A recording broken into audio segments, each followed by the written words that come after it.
എൻ്റെ പ്രിയപ്പെട്ടവരെ,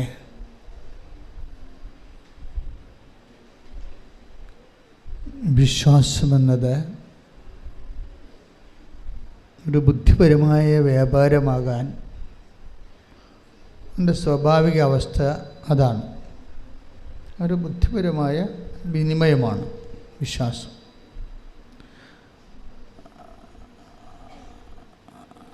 പല കേവല വിശ്വാസങ്ങളുടെയും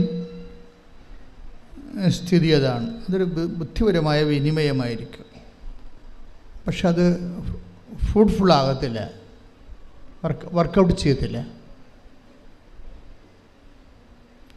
ഉടമ്പടിയിൽ നമ്മൾ ചെയ്യുന്നത് വിശ്വാസം എന്ന കേവല ബുദ്ധിപരമായ വിനിമയത്തെ കൺവേർട്ട് ചെയ്യും. എങ്ങനെ കൺവേർട്ട് ചെയ്യും? ഒരു ദൈവസ്നേഹത്തിൻ്റെ എക്സ്പ്രഷൻസാക്കി മാറ്റും. ദൈവസ്നേഹത്തിൻ്റെ പ്രകടനങ്ങൾ നിങ്ങളെപ്പോഴും ശ്രദ്ധിക്കേണ്ടത്, വിശ്വാസ വളർച്ചയിൽ നിങ്ങൾ ബുദ്ധിപരമായ വിനിമയം, ഒരു ഇൻ്റലക്ച്വൽ കൺവിക്ഷൻ നമുക്ക് തരും. ദൈവം ഏത് കാലത്ത് ഏത് സമയത്ത് എന്നെ സഹായിക്കും, ഞാൻ ദൈവത്തിനെ ആശ്രയിക്കുന്നുണ്ട്, ഇല്ലെങ്കിൽ അതിനേക്കാൾ താഴ്ന്ന് ഞങ്ങളുടെ നാട്ടിലും മാതാവില്ലേ, അങ്ങനെ കുറേ സാക്ഷ്യങ്ങൾ വരുന്നുണ്ട്. ഞങ്ങളുടെ നാട്ടിലും മാതാവുണ്ടല്ലോ, പിന്നെ എന്തിനാണ് കെട്ടിയെടുത്ത് ആലപ്പുഴ പോണത് എന്നങ്ങ് ചെയ്യുന്നു. അപ്പോൾ അതൊരു കേവല വിശ്വാസമാണ്. കേവല വിശ്വാസം ഉള്ള പ്രശ്നം, ഇപ്പം നിങ്ങളുടെ നാട്ടിൽ നിങ്ങൾ നിന്നാലും ഇവിടെ നിന്നാലും കേവല വിശ്വാസക്കാർക്ക്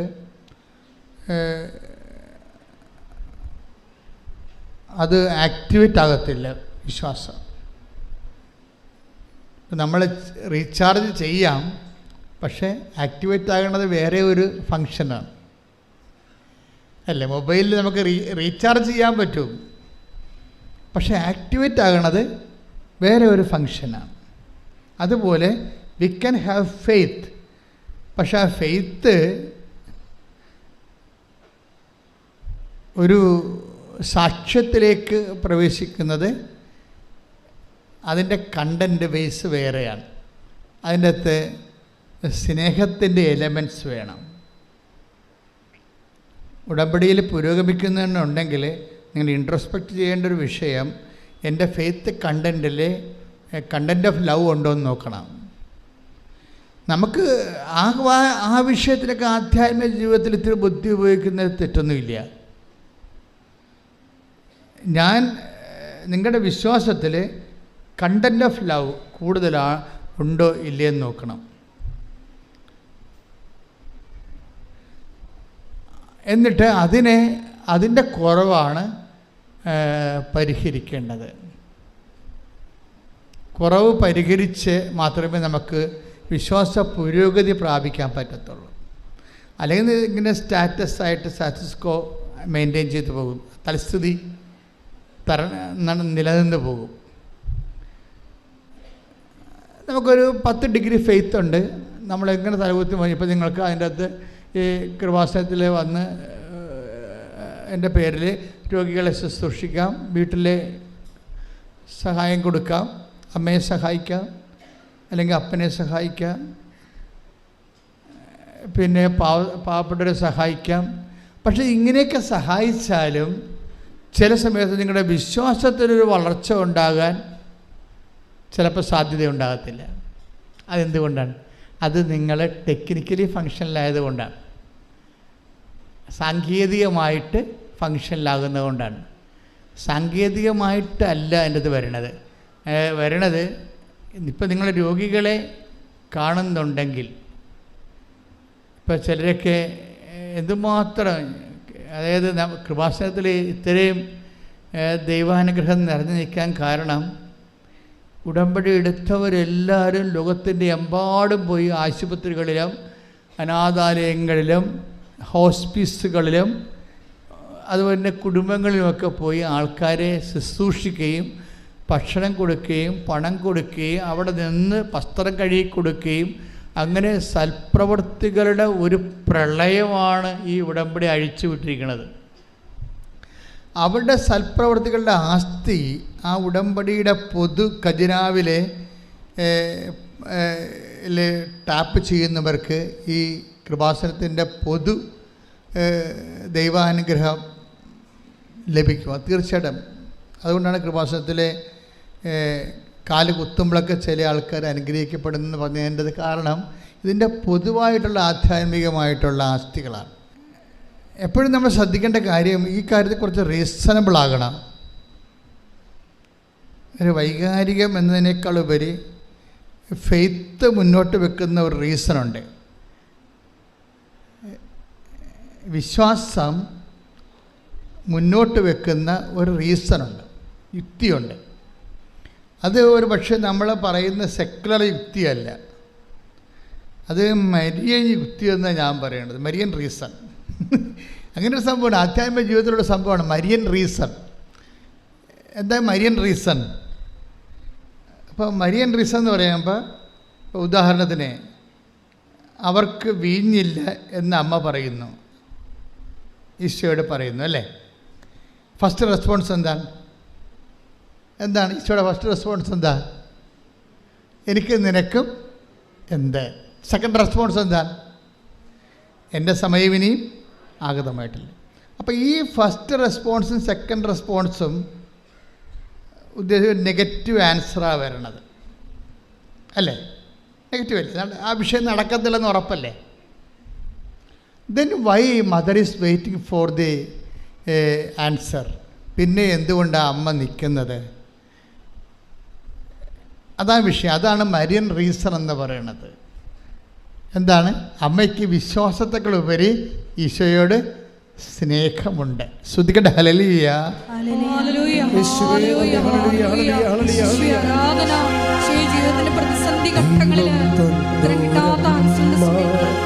യേശുവിന്റെ അമ്മ നന്മ നിറഞ്ഞോരമ്മ ഭൂലോകത്തിനും ദൈവം തന്നോരമ്മ. യേശുവിന്റെ അമ്മ നന്മ നിറഞ്ഞോരമ്മ ഭൂലോകത്തിനമ്മ. ഇത്രയും നേരം ഈശോ പറഞ്ഞതിൽ നിന്ന് എന്ത് മനസ്സിലായി? നമുക്ക് വിശ്വാസമുണ്ടാകാം, അത് കേവല വിശ്വാസമാണ്. ആ കേവല വിശ്വാസം ചില സമയത്ത് സാങ്കേതികമായിട്ട് പറഞ്ഞാൽ ഫങ്ഷനിലല്ലാതെ വരും. ഇപ്പം കേവല വിശ്വാസത്തിൻ്റെ കൂടെ എന്തുകൂടി ഉണ്ടാകണം? ഇപ്പം അമ്മ, അതായത് മരിയൻ റീസൺ. മരിയൻ റീസൺ എന്ന് പറയാം എന്താ? ഇപ്പം എനിക്കും നിനക്കും എന്ത് എന്ന് അമ്മ ചോദിച്ചില്ലേ? It is nothing to with us, it is not our business. അപ്പോൾ ഈശോ അത് ഡിസോൺ ചെയ്ത് കളഞ്ഞേ അല്ലേ? അത് ആ വിഷയം ഇറ്റ് ഈസ് നോട്ട് അവേഴ്സ്, ആ വിഷയം നമ്മുടേതല്ല എന്നും പറഞ്ഞുകൊണ്ട് ഈശോ തള്ളിക്കളഞ്ഞ സംഭവമാണ്. രണ്ടാമത് എന്താണ്? അത് ഒന്ന് മാനുഷികം. ഈശോ പറഞ്ഞ രണ്ട് കാര്യങ്ങൾ, ഒന്ന് ദൈവികമായ ഇമ്പിഡിമെൻസ് ഉണ്ട്, മാനുഷികമായ ഇമ്പിഡിമെൻസും ഉണ്ട്, തടസ്സങ്ങളുണ്ട്. ഇപ്പം മാനുഷികമായ എന്താണ്? അതിൽ എനിക്കും നിനക്കൊന്നും ചെയ്യാനില്ല, അവരോട് വായ്പ വാങ്ങിക്കാൻ പറഞ്ഞാൽ മതി, അല്ലെങ്കിൽ അവരുടെ ബിസിനസ് കച്ചവടക്കാരൊക്കെ പോയി വിലക്ക് വാങ്ങിക്കാൻ പറഞ്ഞാൽ മതി. നത്തിങ് ടു വിത്ത് അസ്, ഈ വിഷയത്തിൽ നമുക്ക് റോളില്ല എന്ന് പറയും. അത് ഫസ്റ്റ് റീസൺ ഓവർ. സെക്കൻഡ് റീസൺ എന്താണ്? സെക്കൻഡ് റീസൺ ദൈവികമാണ്. എന്താണത്? എൻ്റെ സമയം ഇനി സമ്മതമായിരുന്നു. അപ്പോൾ നമ്മൾക്ക് ദൈവത്തിന് ഉത്തരം തരണമെങ്കിൽ ചില സമയത്ത് രണ്ട് തടസ്സങ്ങൾ വരാൻ സാധ്യത ഉണ്ടാകും. മാനുഷികമായിട്ട് അത് നമുക്ക് ചിലപ്പോൾ പ്രയോജനപ്പെടത്തില്ല എന്ന് വരാം. ചിലപ്പോൾ ദൈവികമായിട്ടും അത് നമുക്ക് തരാനുള്ള തടസ്സങ്ങളുണ്ടാകാം. ചിലപ്പോൾ നമ്മുടെ കുറവായിരിക്കും അത്. ദൈവികമായിട്ടൊരു അനുഗ്രഹം കിട്ടുന്നതിനുള്ള മെറിറ്റ് ചിലപ്പോൾ നമുക്ക് ഉണ്ടാകത്തില്ല. അതാണ് നമ്മുടെ കുറവായിട്ട് വരാൻ സാധ്യത. അപ്പോൾ ഈ രണ്ട് പ്രശ്നങ്ങളുണ്ട്. ഇതെല്ലാം ഇപ്പം നിങ്ങൾ ഉടമ്പടി വെച്ചിരിക്കുന്ന എല്ലാ വിഷയങ്ങൾക്കും ഇത് രണ്ടും ബാധകമാണ്. ചിലപ്പോൾ അത് മാനുഷികമായ തടസ്സം ഉണ്ടാകും, ചിലപ്പോൾ ദൈവികമായ തടസ്സമുണ്ടാകും.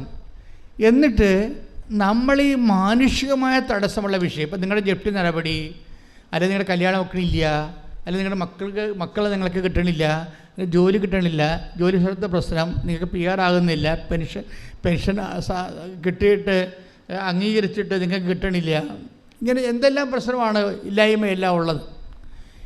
അതല്ല, ഈ പ്രശ്നങ്ങളെല്ലാം എന്തിൻ്റെങ്കിലും ഒരു ആബ്സെൻസാണ്. പ്രശ്നങ്ങളെല്ലാം എന്തിൻ്റെ ആബ്സെൻസ് ആകും? പ്രശ്നങ്ങളെല്ലാം നമുക്കുണ്ടാകുന്ന പ്രശ്നങ്ങൾ, ജപ്തി ആയാലും എന്ത് സംഭവമായാലും എല്ലാ പ്രശ്നങ്ങളും എന്തിൻ്റെങ്കിലും ഒരു ആബ്സെൻസാണ്, എന്തെങ്കിലും ഒരു പോരായ്മയാണ്. ഇപ്പോൾ രോഗമാണെന്ന് ആരോഗ്യത്തിൻ്റെ പോരായ്മ, ഇല്ലായ്മയാണല്ലോ. ഇതിനെ എല്ലാത്തിനും ഇങ്ങനെ പ്രശ്നങ്ങളെല്ലാം ഇല്ലായ്മ എന്നുള്ള രീതിയിലാണ് ബൈബിൾ അപ്രോച്ച് ചെയ്യണത്. ദാറ്റ് മീൻസ് ബൈബിൾ ഇല്ല എന്ന് പറഞ്ഞാൽ എൻ്റെ അർത്ഥം മെരിറ്റ് ഇല്ലെന്ന് എൻ്റെ അർത്ഥം. ബൈബിളിൻ്റെ രീതിയാണല്ലോ പറയേണ്ടത്. ഒരു ഇല്ലായ്മ. ഇപ്പോൾ അമ്മ എന്താ പറയണത്? അവർക്ക് വീഞ്ഞ് ഇല്ല. അവിടെ പ്രശ്നത്തെ മുഴുവന് അഭിമാന പ്രശ്നം ഉണ്ടായതിൻ്റെ അകത്ത് നാണം കെട്ടി അവിടെ നിന്ന് പിരിയത്തുള്ള ആ വിഷയം. പക്ഷെ അവർക്ക് ആ നാണം കെട്ടി പിരിയാൻ സാധ്യതയുള്ള വിഷയമാണത്. അപമാന പ്രശ്നമുണ്ടതിൻ്റെ അകത്ത്. നമ്മുടെ എല്ലാ വിജയമയുടെ മുമ്പിൽ നമ്മൾ ടെൻഷൻ അടിക്കണ എന്താ കാര്യം? നമ്മൾ ടെൻഷൻ അടിക്കാൻ കാര്യം അതൊരു അപമാനമായിട്ട് മാറുമോ ഇല്ലയോ എന്ന് നമുക്ക് ബുദ്ധിമുട്ടുള്ളത് കൊണ്ടാണ് നമ്മളത് വിഷയമാക്കുന്നത്. ഇങ്ങനെയുള്ള എല്ലാ വിഷയവും മൂടി വെച്ചുകൊണ്ട് അതിനെ അഡ്രസ്സ് ചെയ്യണത് സിംഗിൾ വാക്കിലാണ്. They have no wine. അവർക്ക് വീഞ്ഞ് ഇല്ല. അതിൻ്റെ ഉത്തരം വളരെ വ്യക്തമാണ്. അതിന് 2 ഇമ്പഡിമെൻറ്റ്സ് ഉണ്ട്, 2 തടസ്സങ്ങളുണ്ട്. ഒന്ന്, മാനുഷികമായി അത് വലിയ കാര്യം അല്ല. അതാണ് എനിക്ക് നിനക്ക് എന്ത്, അവർക്ക് പർച്ചേസ് ചെയ്യാവുന്ന വിഷയമേ ഉള്ളൂ. അല്ലെങ്കിൽ അവർക്ക് ലെൻറ്റിന് അവർക്ക് ഹയർ ചെയ്യാം, അത്രേ ഉള്ളൂ. നമ്മളതിൻ്റെ അകത്ത് ഇൻവോൾവ് ചെയ്യേണ്ട കാര്യമില്ല. It is none of our business എന്ന രീതിയിലാണ് അതിൻ്റെ ഫസ്റ്റ് ആൻസർ വരണത്. സെക്കൻഡ് ആൻസർ എന്താ വരണത്? സെക്കൻഡ് ആൻസർ പറയണത് എൻ്റെ സമയം ഇനി സമാഗതമായി ദൈവികമായ തടസ്സങ്ങളാണ്ട് വേണം. ദൈവികമായി നീ അത് നിനക്ക് സ്വീകരിക്കാനുള്ള സമയമായിട്ടില്ല. ഈ അനുഗ്രഹം ഭൗതികമാണ്, പക്ഷേ ദൈവികമായിട്ട് നിനക്കത് സ്വീകരിക്കാനുള്ള സമയമായിട്ടില്ല. അപ്പോൾ ഇങ്ങനെ 2 ഇമ്പഡിമെൻറ്റ്സ് വന്ന സ്വാഭാവികമായിട്ട് എന്താ പറയേണ്ടത്? ആ ഒരു പ്രെയറിനോട് ഗുഡ് ബൈ പറഞ്ഞ് ബുദ്ധിയും ബോധമുള്ളവർ പോകും. പക്ഷേ എന്തുകൊണ്ട് മറിയം എന്താ ചെയ്യണത്? മറിയം അതിനെ വെയിറ്റ് ചെയ്യാൻ, എന്നിട്ട് മറിയം അതിനെ പരിശുദ്ധാത്മാവിൻ്റെ നിറവിൽ ഒരു പുതിയ പോംവഴി കണ്ടുപിടിക്കുകയാണ്. എന്താണ് അത്? കവനൻ്റൽ ഫോർമുലയാണ് അവിടെ ഉപയോഗിക്കുന്നത്. നമുക്കിത് ഇപ്പോൾ ഈ കാലങ്ങളിലല്ലേ മനസ്സിലായത്. നമ്മൾ വെള്ളം കോരാൻ പറഞ്ഞപ്പോൾ വെള്ളം കോരി, വിറക് കൊട്ടാൻ പറഞ്ഞാൽ വിറക് കെട്ടി എന്നൊക്കെ പറഞ്ഞാൽ നമ്മൾ വായിച്ചുകൊണ്ടും പ്രസംഗിച്ചുകൊണ്ടും പോയത്. ഇപ്പോഴല്ലേ നമ്മൾ മനസ്സിലാക്കണത് ഈ നടക്കാത്ത കാര്യം നടക്കാൻ കവനൻ്റ് ഫോർമുലയാണ് ഉപയോഗിക്കേണ്ടതെന്ന് മനസ്സിലായി. ഇത് പുതിയത് മറിയത്തിൻ്റെ ഫോർമുല അല്ല. ഏജ് ഓൾഡായിട്ട് ബൈബിള് ദൈവത്തിനെ മനുഷ്യൻ്റെ ജീവിതത്തിലേക്ക് ഇറക്കിക്കൊണ്ട് വരുന്നതിന് വേണ്ടി ഉപയോഗിക്കുന്നതാണ് ബൈലാറ്ററൽ എഗ്രിമെൻ്റ് മെത്തേഡ്. ഈ ബൈലാറ്ററൽ എഗ്രിമെൻ്റ് മെത്തേഡിലൂടെ എന്താണ് ശരിക്കും പറഞ്ഞത്? ഇത് ആക്ടിവേറ്റ് ചെയ്യണമെങ്കിൽ എന്ത് വേണം? You must have A certain amount of level of love. നമുക്കറിയാം. അതാണ് ഞാൻ പറഞ്ഞത്, നിങ്ങളുടെ സൽപ്രവൃത്തികൾ ഇനി ഫുൾ കണ്ടു. അതാർക്കും ചെയ്യാം. സൽപ്രവൃത്തികൾ ചെയ്യണമെന്നുണ്ടെങ്കിൽ നമ്മൾക്ക് എപ്പോഴും വരേണ്ട ഒരു വിഷയം, നമ്മൾ ഗുഡ് വർക്ക്സ് എന്നാണ് പറയണത് സൽപ്രവൃത്തിയെ. പക്ഷേ ബൈബിൾ ശരിക്കും ദൈവത്തിൻ്റെ മൈൻഡ് ആണ് നമ്മൾ തർജ്ജമ ചെയ്യണമെന്നുണ്ടെങ്കിൽ ഈ സൽപ്രവൃത്തികൾ ഗുഡ് വർക്കുകൾ അല്ല. ശരിക്കും പറഞ്ഞാൽ ദാറ്റ് ഈസ് ഗ്രേസ്ഫുൾ വർക്കാണ്, ഗ്രേസ് ഗിവിങ് വർക്ക്സിനാണ് ഈ പറയുന്ന ബൈബിൾ എപ്പോഴും സൽപ്രവൃത്തികളുടെ ഇവിടെ കുറഞ്ഞിട്ടാണോ ക്രിസ്തു ആഗതനാകേണ്ടി വരണത്? ക്രിസ്തുവിന് മുമ്പ് എത്രയോ സൽപ്രവർത്തികൾ ചെയ്ത മനുഷ്യർ ഈ ഭൂമിയിലുണ്ട്. സോക്രട്ടീസൊക്കെ നല്ല മനുഷ്യരല്ലായിരുന്നോ? എന്താ അവർക്ക് കുഴപ്പം? പക്ഷെ അവിടുത്തെ പ്രോബ്ലം, ബൈബിൾ അങ്ങനെ ഒരു സൽപ്രവർത്തികൾ വർദ്ധിപ്പിക്കാൻ വേണ്ടിയല്ലോ ഈ ഭൂമിയിൽ ക്രിസ്തു ആഗതനായത്. പിന്നെ എന്താണ്? കൃപാവര പ്രവർത്തനങ്ങളാണ്. ഈ സൽപ്രവൃത്തിയും കൃപാവര പ്രവർത്തിയും തമ്മിൽ ഇപ്പം ഒത്തിരി വ്യത്യാസമുണ്ട്. നിങ്ങൾ ഉടമ്പടിയിൽ നിങ്ങൾ ചെയ്യേണ്ടത് ഗ്രേസ് ഗീവിങ് വർക്ക്സാണ് ചെയ്യേണ്ടത്. കൃപാവര പ്രവർത്തനങ്ങൾ, കൃപ നമുക്ക് ലഭിക്കാൻ ആവശ്യമായ വർത്തനങ്ങൾ, അതെന്താ ചെയ്യണം? കൃപ വർദ്ധിപ്പിക്കണമെങ്കിൽ എന്ത് ചെയ്യണം? കൃപ എല്ലാം യേശുക്രിസ്തുവിൻ്റെ നെയിമിൻ്റെ അണ്ടറിലാണ് കൃപയെല്ലാം വരണത്. കൃപയെന്ന് പറഞ്ഞാൽ എന്താണ്? അതുകൊണ്ടാണ് ബൈബിൾ പറയണത് കൃപയും സത്യവും. The word of God. ശ്രദ്ധിക്കട്ടെ. ഹല്ലേലൂയ ഹല്ലേലൂയ ഹല്ലേലൂയ ഹല്ലേലൂയ ഹല്ലേലൂയ യേശുവേ നന്ദി. ഹല്ലേലൂയ ഹല്ലേലൂയ ഹല്ലേലൂയ. യോഹന്നാൻ 1:17. എന്തുകൊണ്ടെന്നാൽ പറഞ്ഞേ, എന്തുകൊണ്ടെന്നാൽ നിയമം മോശ വഴി നൽകപ്പെട്ടു, കൃപയും സത്യവുമാകട്ടെ യേശുക്രിസ്തു വഴി ഉണ്ടായി. ഇതിനകത്തൊരു പ്രശ്നങ്ങൾ വരണമെന്ന് വെച്ച് കഴിഞ്ഞാൽ ഈ ഡിഗ്രീസ് ഓഫ് പെർഫെക്ഷനിൽ മോശയുടെ വചനവും ജീസസിൻ്റെ വചനവും തമ്മിലുള്ള ഒരു വ്യത്യാസം അതാണ്.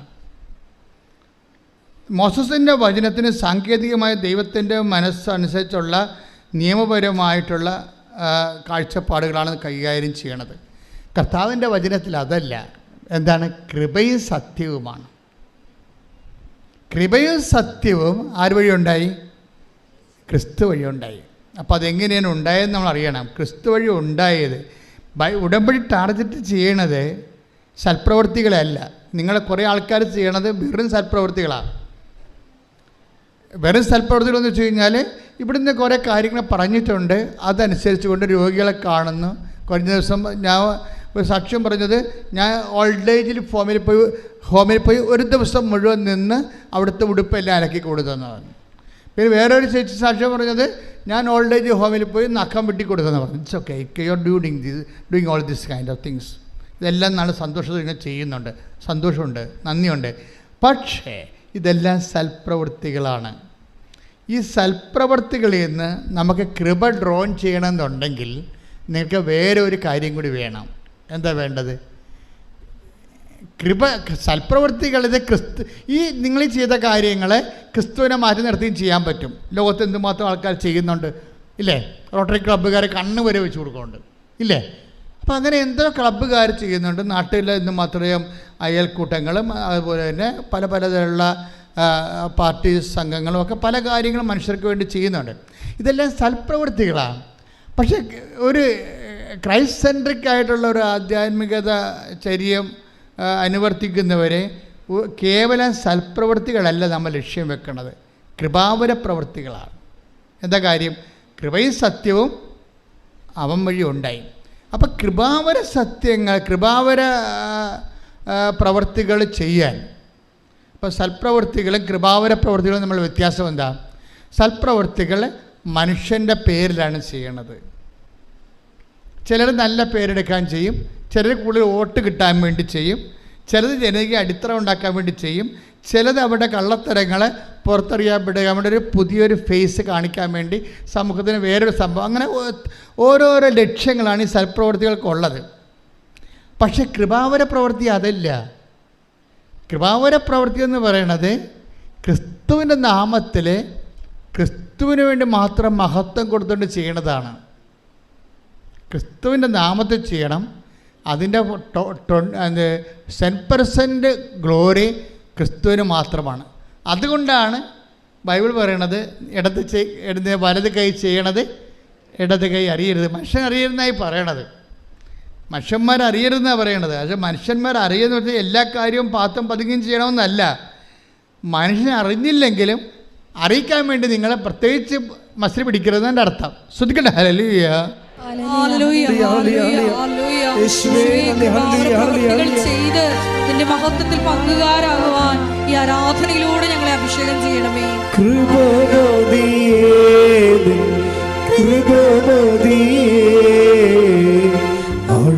അളവില്ലാത്ത കൃപമതിയേ, കൃപമതിയേ, കൃപമതിയേ, അളവില്ലാത്ത കൃപമതിയേ.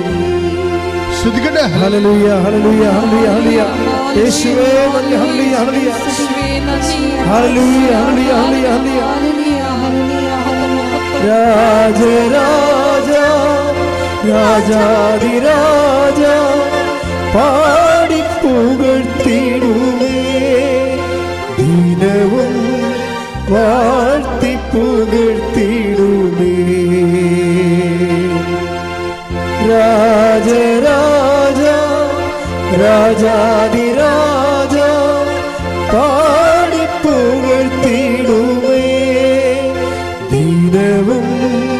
വാഴ്ത്തി പുകഴ്ത്തിടുമേ. കൃപമതിയേ കൃപമതിയേ അളവില്ലാത്തതി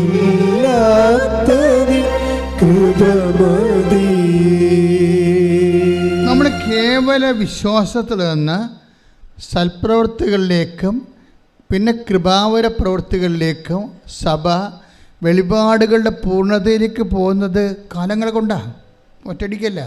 ആദ്യകാലങ്ങളിൽ സഭയ്ക്ക് തോന്നിയത് കേവല വിശ്വാസം മാത്രം മതി എന്നാണ് തോന്നിയത്. ക്രിസ്തുവിലുള്ള കേവല വിശ്വാസം മാത്രം മതി, ഒരു മനുഷ്യന് അവനെ റൈച്ചസ് ആകാൻ പറ്റും, നീതീകരിക്കപ്പെടാൻ പറ്റും. ഇപ്പം റോമ 3:28 എടുത്ത് സ്തുതിക്കട്ടെ. ഹല്ലേലൂയ ഹല്ലേലൂയ ഹല്ലേലൂയ ഹല്ലേലൂയ ഹല്ലേലൂയ. യേശുവേ നന്ദി, യേശുവേ സ്തുതി. ഹല്ലേലൂയ. റോമ 3:28 എന്തെന്നാൽ നിയമാനുഷ്ഠാനം കൂടാതെ തന്നെ വിശ്വാസത്താൽ മനുഷ്യൻ നീതീകരിക്കപ്പെടുന്നു എന്ന് നാം അനുമാനിക്കുന്നു. അപ്പം ആദ്യകാലങ്ങളിലുള്ള കൺസെപ്റ്റ് വിശ്വാസം, ക്രിസ്തു എനിക്ക് വേണ്ടി പീഡ അനുഭവിച്ചു, എൻ്റെ പാപത്തിന് പരിഹാരം ചെയ്തു ക്രിസ്തു. അതുകൊണ്ട് തന്നെ ആ ക്രിസ്തുവിൻ്റെ പരിഹാരത്തെ വിശ്വസിച്ച് കഴിഞ്ഞാൽ തീർച്ചയായിട്ടും എനിക്ക് നിത്യരക്ഷ ലഭിക്കുമെന്നുള്ള ഇതിന് ഇനീഷ്യൽ ജസ്റ്റിഫിക്കേഷൻ എന്നാണ് പറയുന്നത്. പ്രാഥമിക നീതീകരണം. ഇപ്പോൾ കത്തോലിക്ക സഭയെ സംബന്ധിച്ചിടത്തോളം 50,000-ഓളം ആണ് ആതുര കേന്ദ്രങ്ങളുള്ളത്. ഇത് മാത്രമാണ്, അതായത് നമ്മൾ എന്തുമാത്രം ആതുര സേവന കേന്ദ്രങ്ങളാണ് സഭയ്ക്കുള്ളത്. ഒരു പക്ഷേ ലോകത്തെ ഏറ്റവും കൂടുതൽ ആതുര സേവന കേന്ദ്രങ്ങളുള്ള സഭയ്ക്കാണ്. അത് സഭ എന്താ ഫോളോ ചെയ്യണത്? വിശ്വാസം മാത്രം പോരാ, പിന്നെ എന്താണ്? പ്രവൃത്തി കൂടി വേണം. അത് പറയാൻ കാരണം എന്താണ്? അത് ഈ സെൻറ്റ് പോൾ തന്നെ പിന്നീട് തീത്തോസിലേക്ക് വരുമ്പോൾ തീത്തോസ് 3:8 എടുത്തേ. തീത്തോസ് 3:8 ഇപ്പറഞ്ഞത് സത്യമാണ്. ഈ പറഞ്ഞത് സത്യമാണ്. ദൈവത്തിൽ വിശ്വസിച്ചവർ സൽപ്രവൃത്തികൾ ചെയ്യുന്നതിൽ ജാഗരൂകരായിരിക്കാൻ വേണ്ടി ഇക്കാര്യങ്ങളിൽ നീ സമ്മർദ്ദം ചെലുത്തണം എന്ന് ഞാൻ ആഗ്രഹിക്കുന്നു.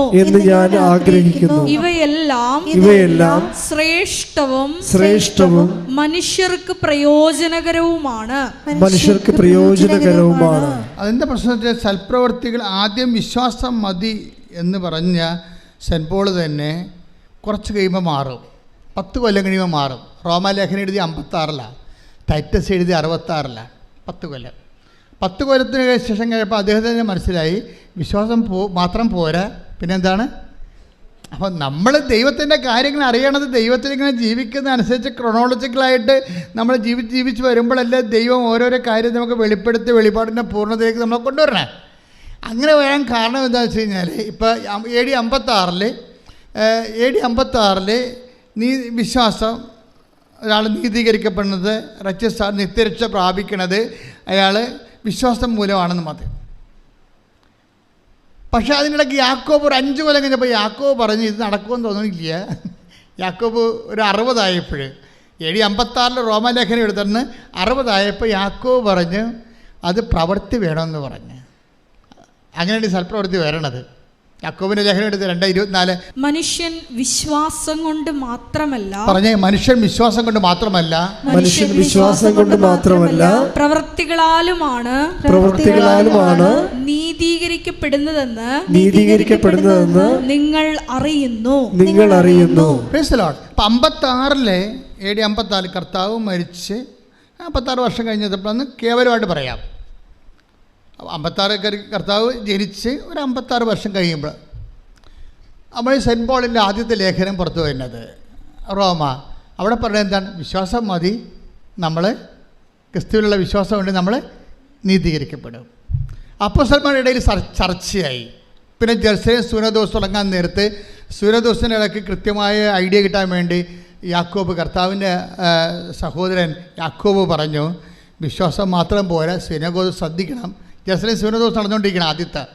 അപ്പോൾ നിങ്ങൾ അവിടെയാണ് യാക്കോബ് അഡ്രസ്സ് ചെയ്യണത്. വിശ്വാസം മാത്രം പോരാ, മറിച്ച് എന്ത് വേണം? പ്രവൃത്തി വേണം. യാക്കോബിൻ്റെ ഈ ലേഖനമാണ് ലോകത്തെ മാറ്റിക്കളഞ്ഞത്.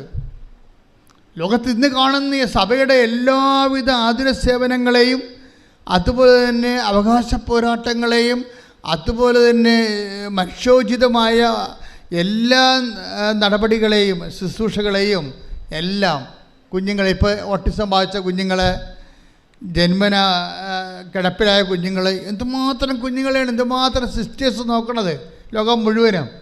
അതെല്ലാം കാര്യം ഈ യാക്കോബിൻ്റെ ലേഖനമാണ്. യാക്കോബിൻ്റെ ലേഖനം എന്ന് പറയുന്നത് വല്ലാത്തൊരു ലേഖനമായിപ്പോയി.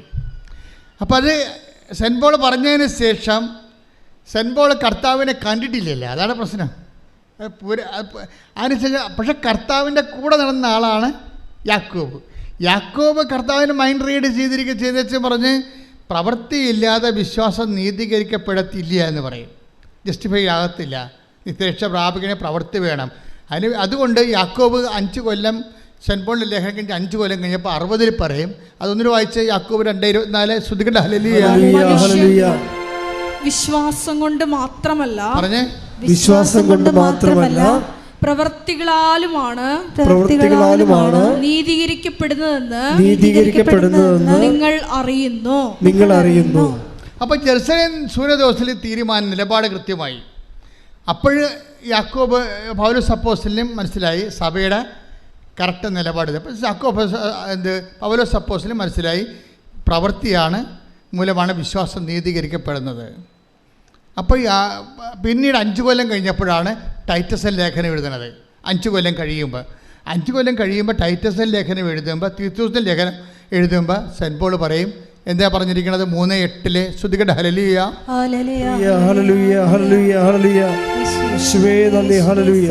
ഈ പറഞ്ഞത് സത്യമാണ്.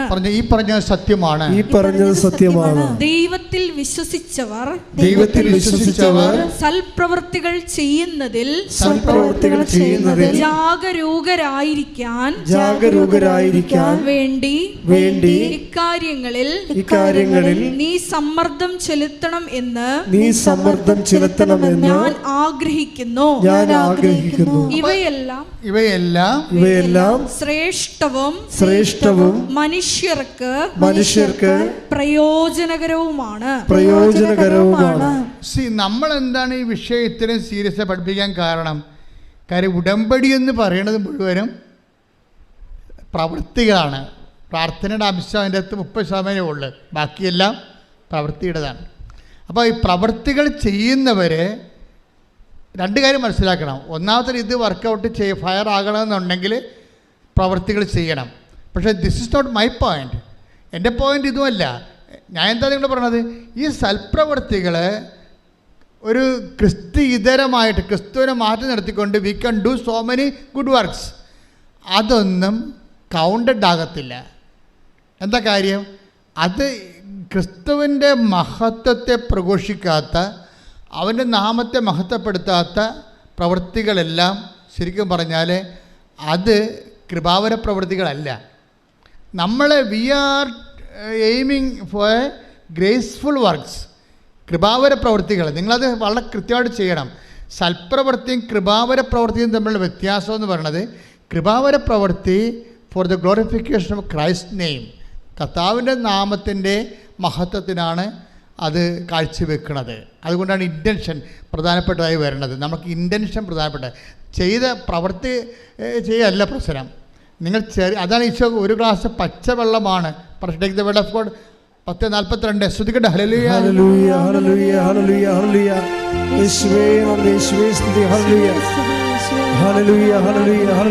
മത്തായി 10:42 ഈ ചെറിയവരിൽ ഒരുവന് ശിഷ്യന് എന്ന നിലയിൽ ഒരു പാത്രം വെള്ളമെങ്കിലും കൊടുക്കുന്നവന് പ്രതിഫലം ലഭിക്കാതിരിക്കുകയില്ലെന്ന് സത്യമായി ഞാൻ നിങ്ങളോട് പറയുന്നു.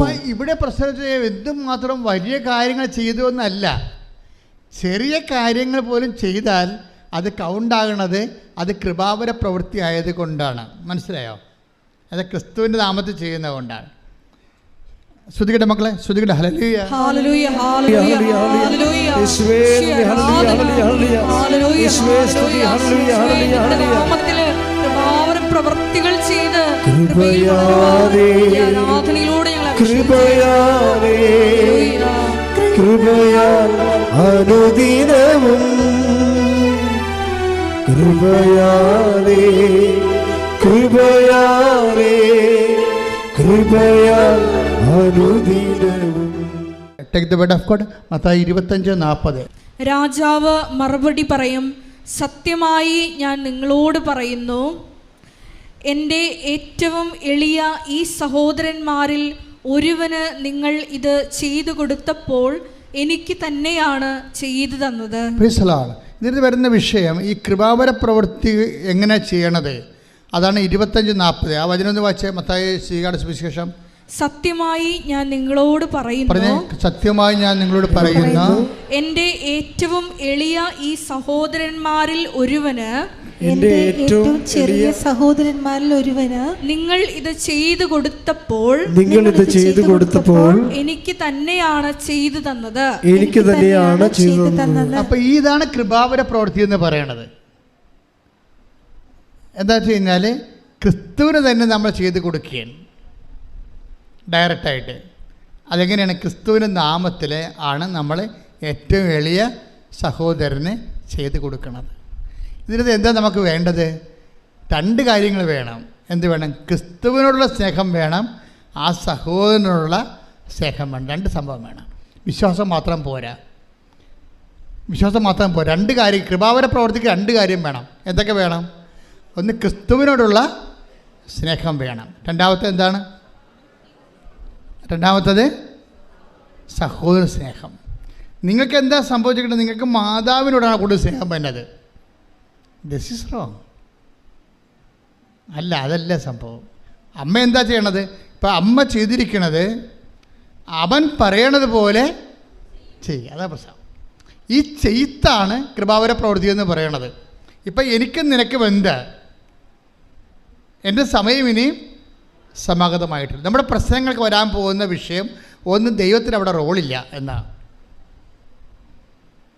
നിനക്ക് ജോലി കിട്ടും, അതിനുശേഷം നീ കല്യാണം കഴിക്കും, നീ കുഞ്ഞുങ്ങളെ ജനിപ്പിക്കും, അവർ പഠിക്കും.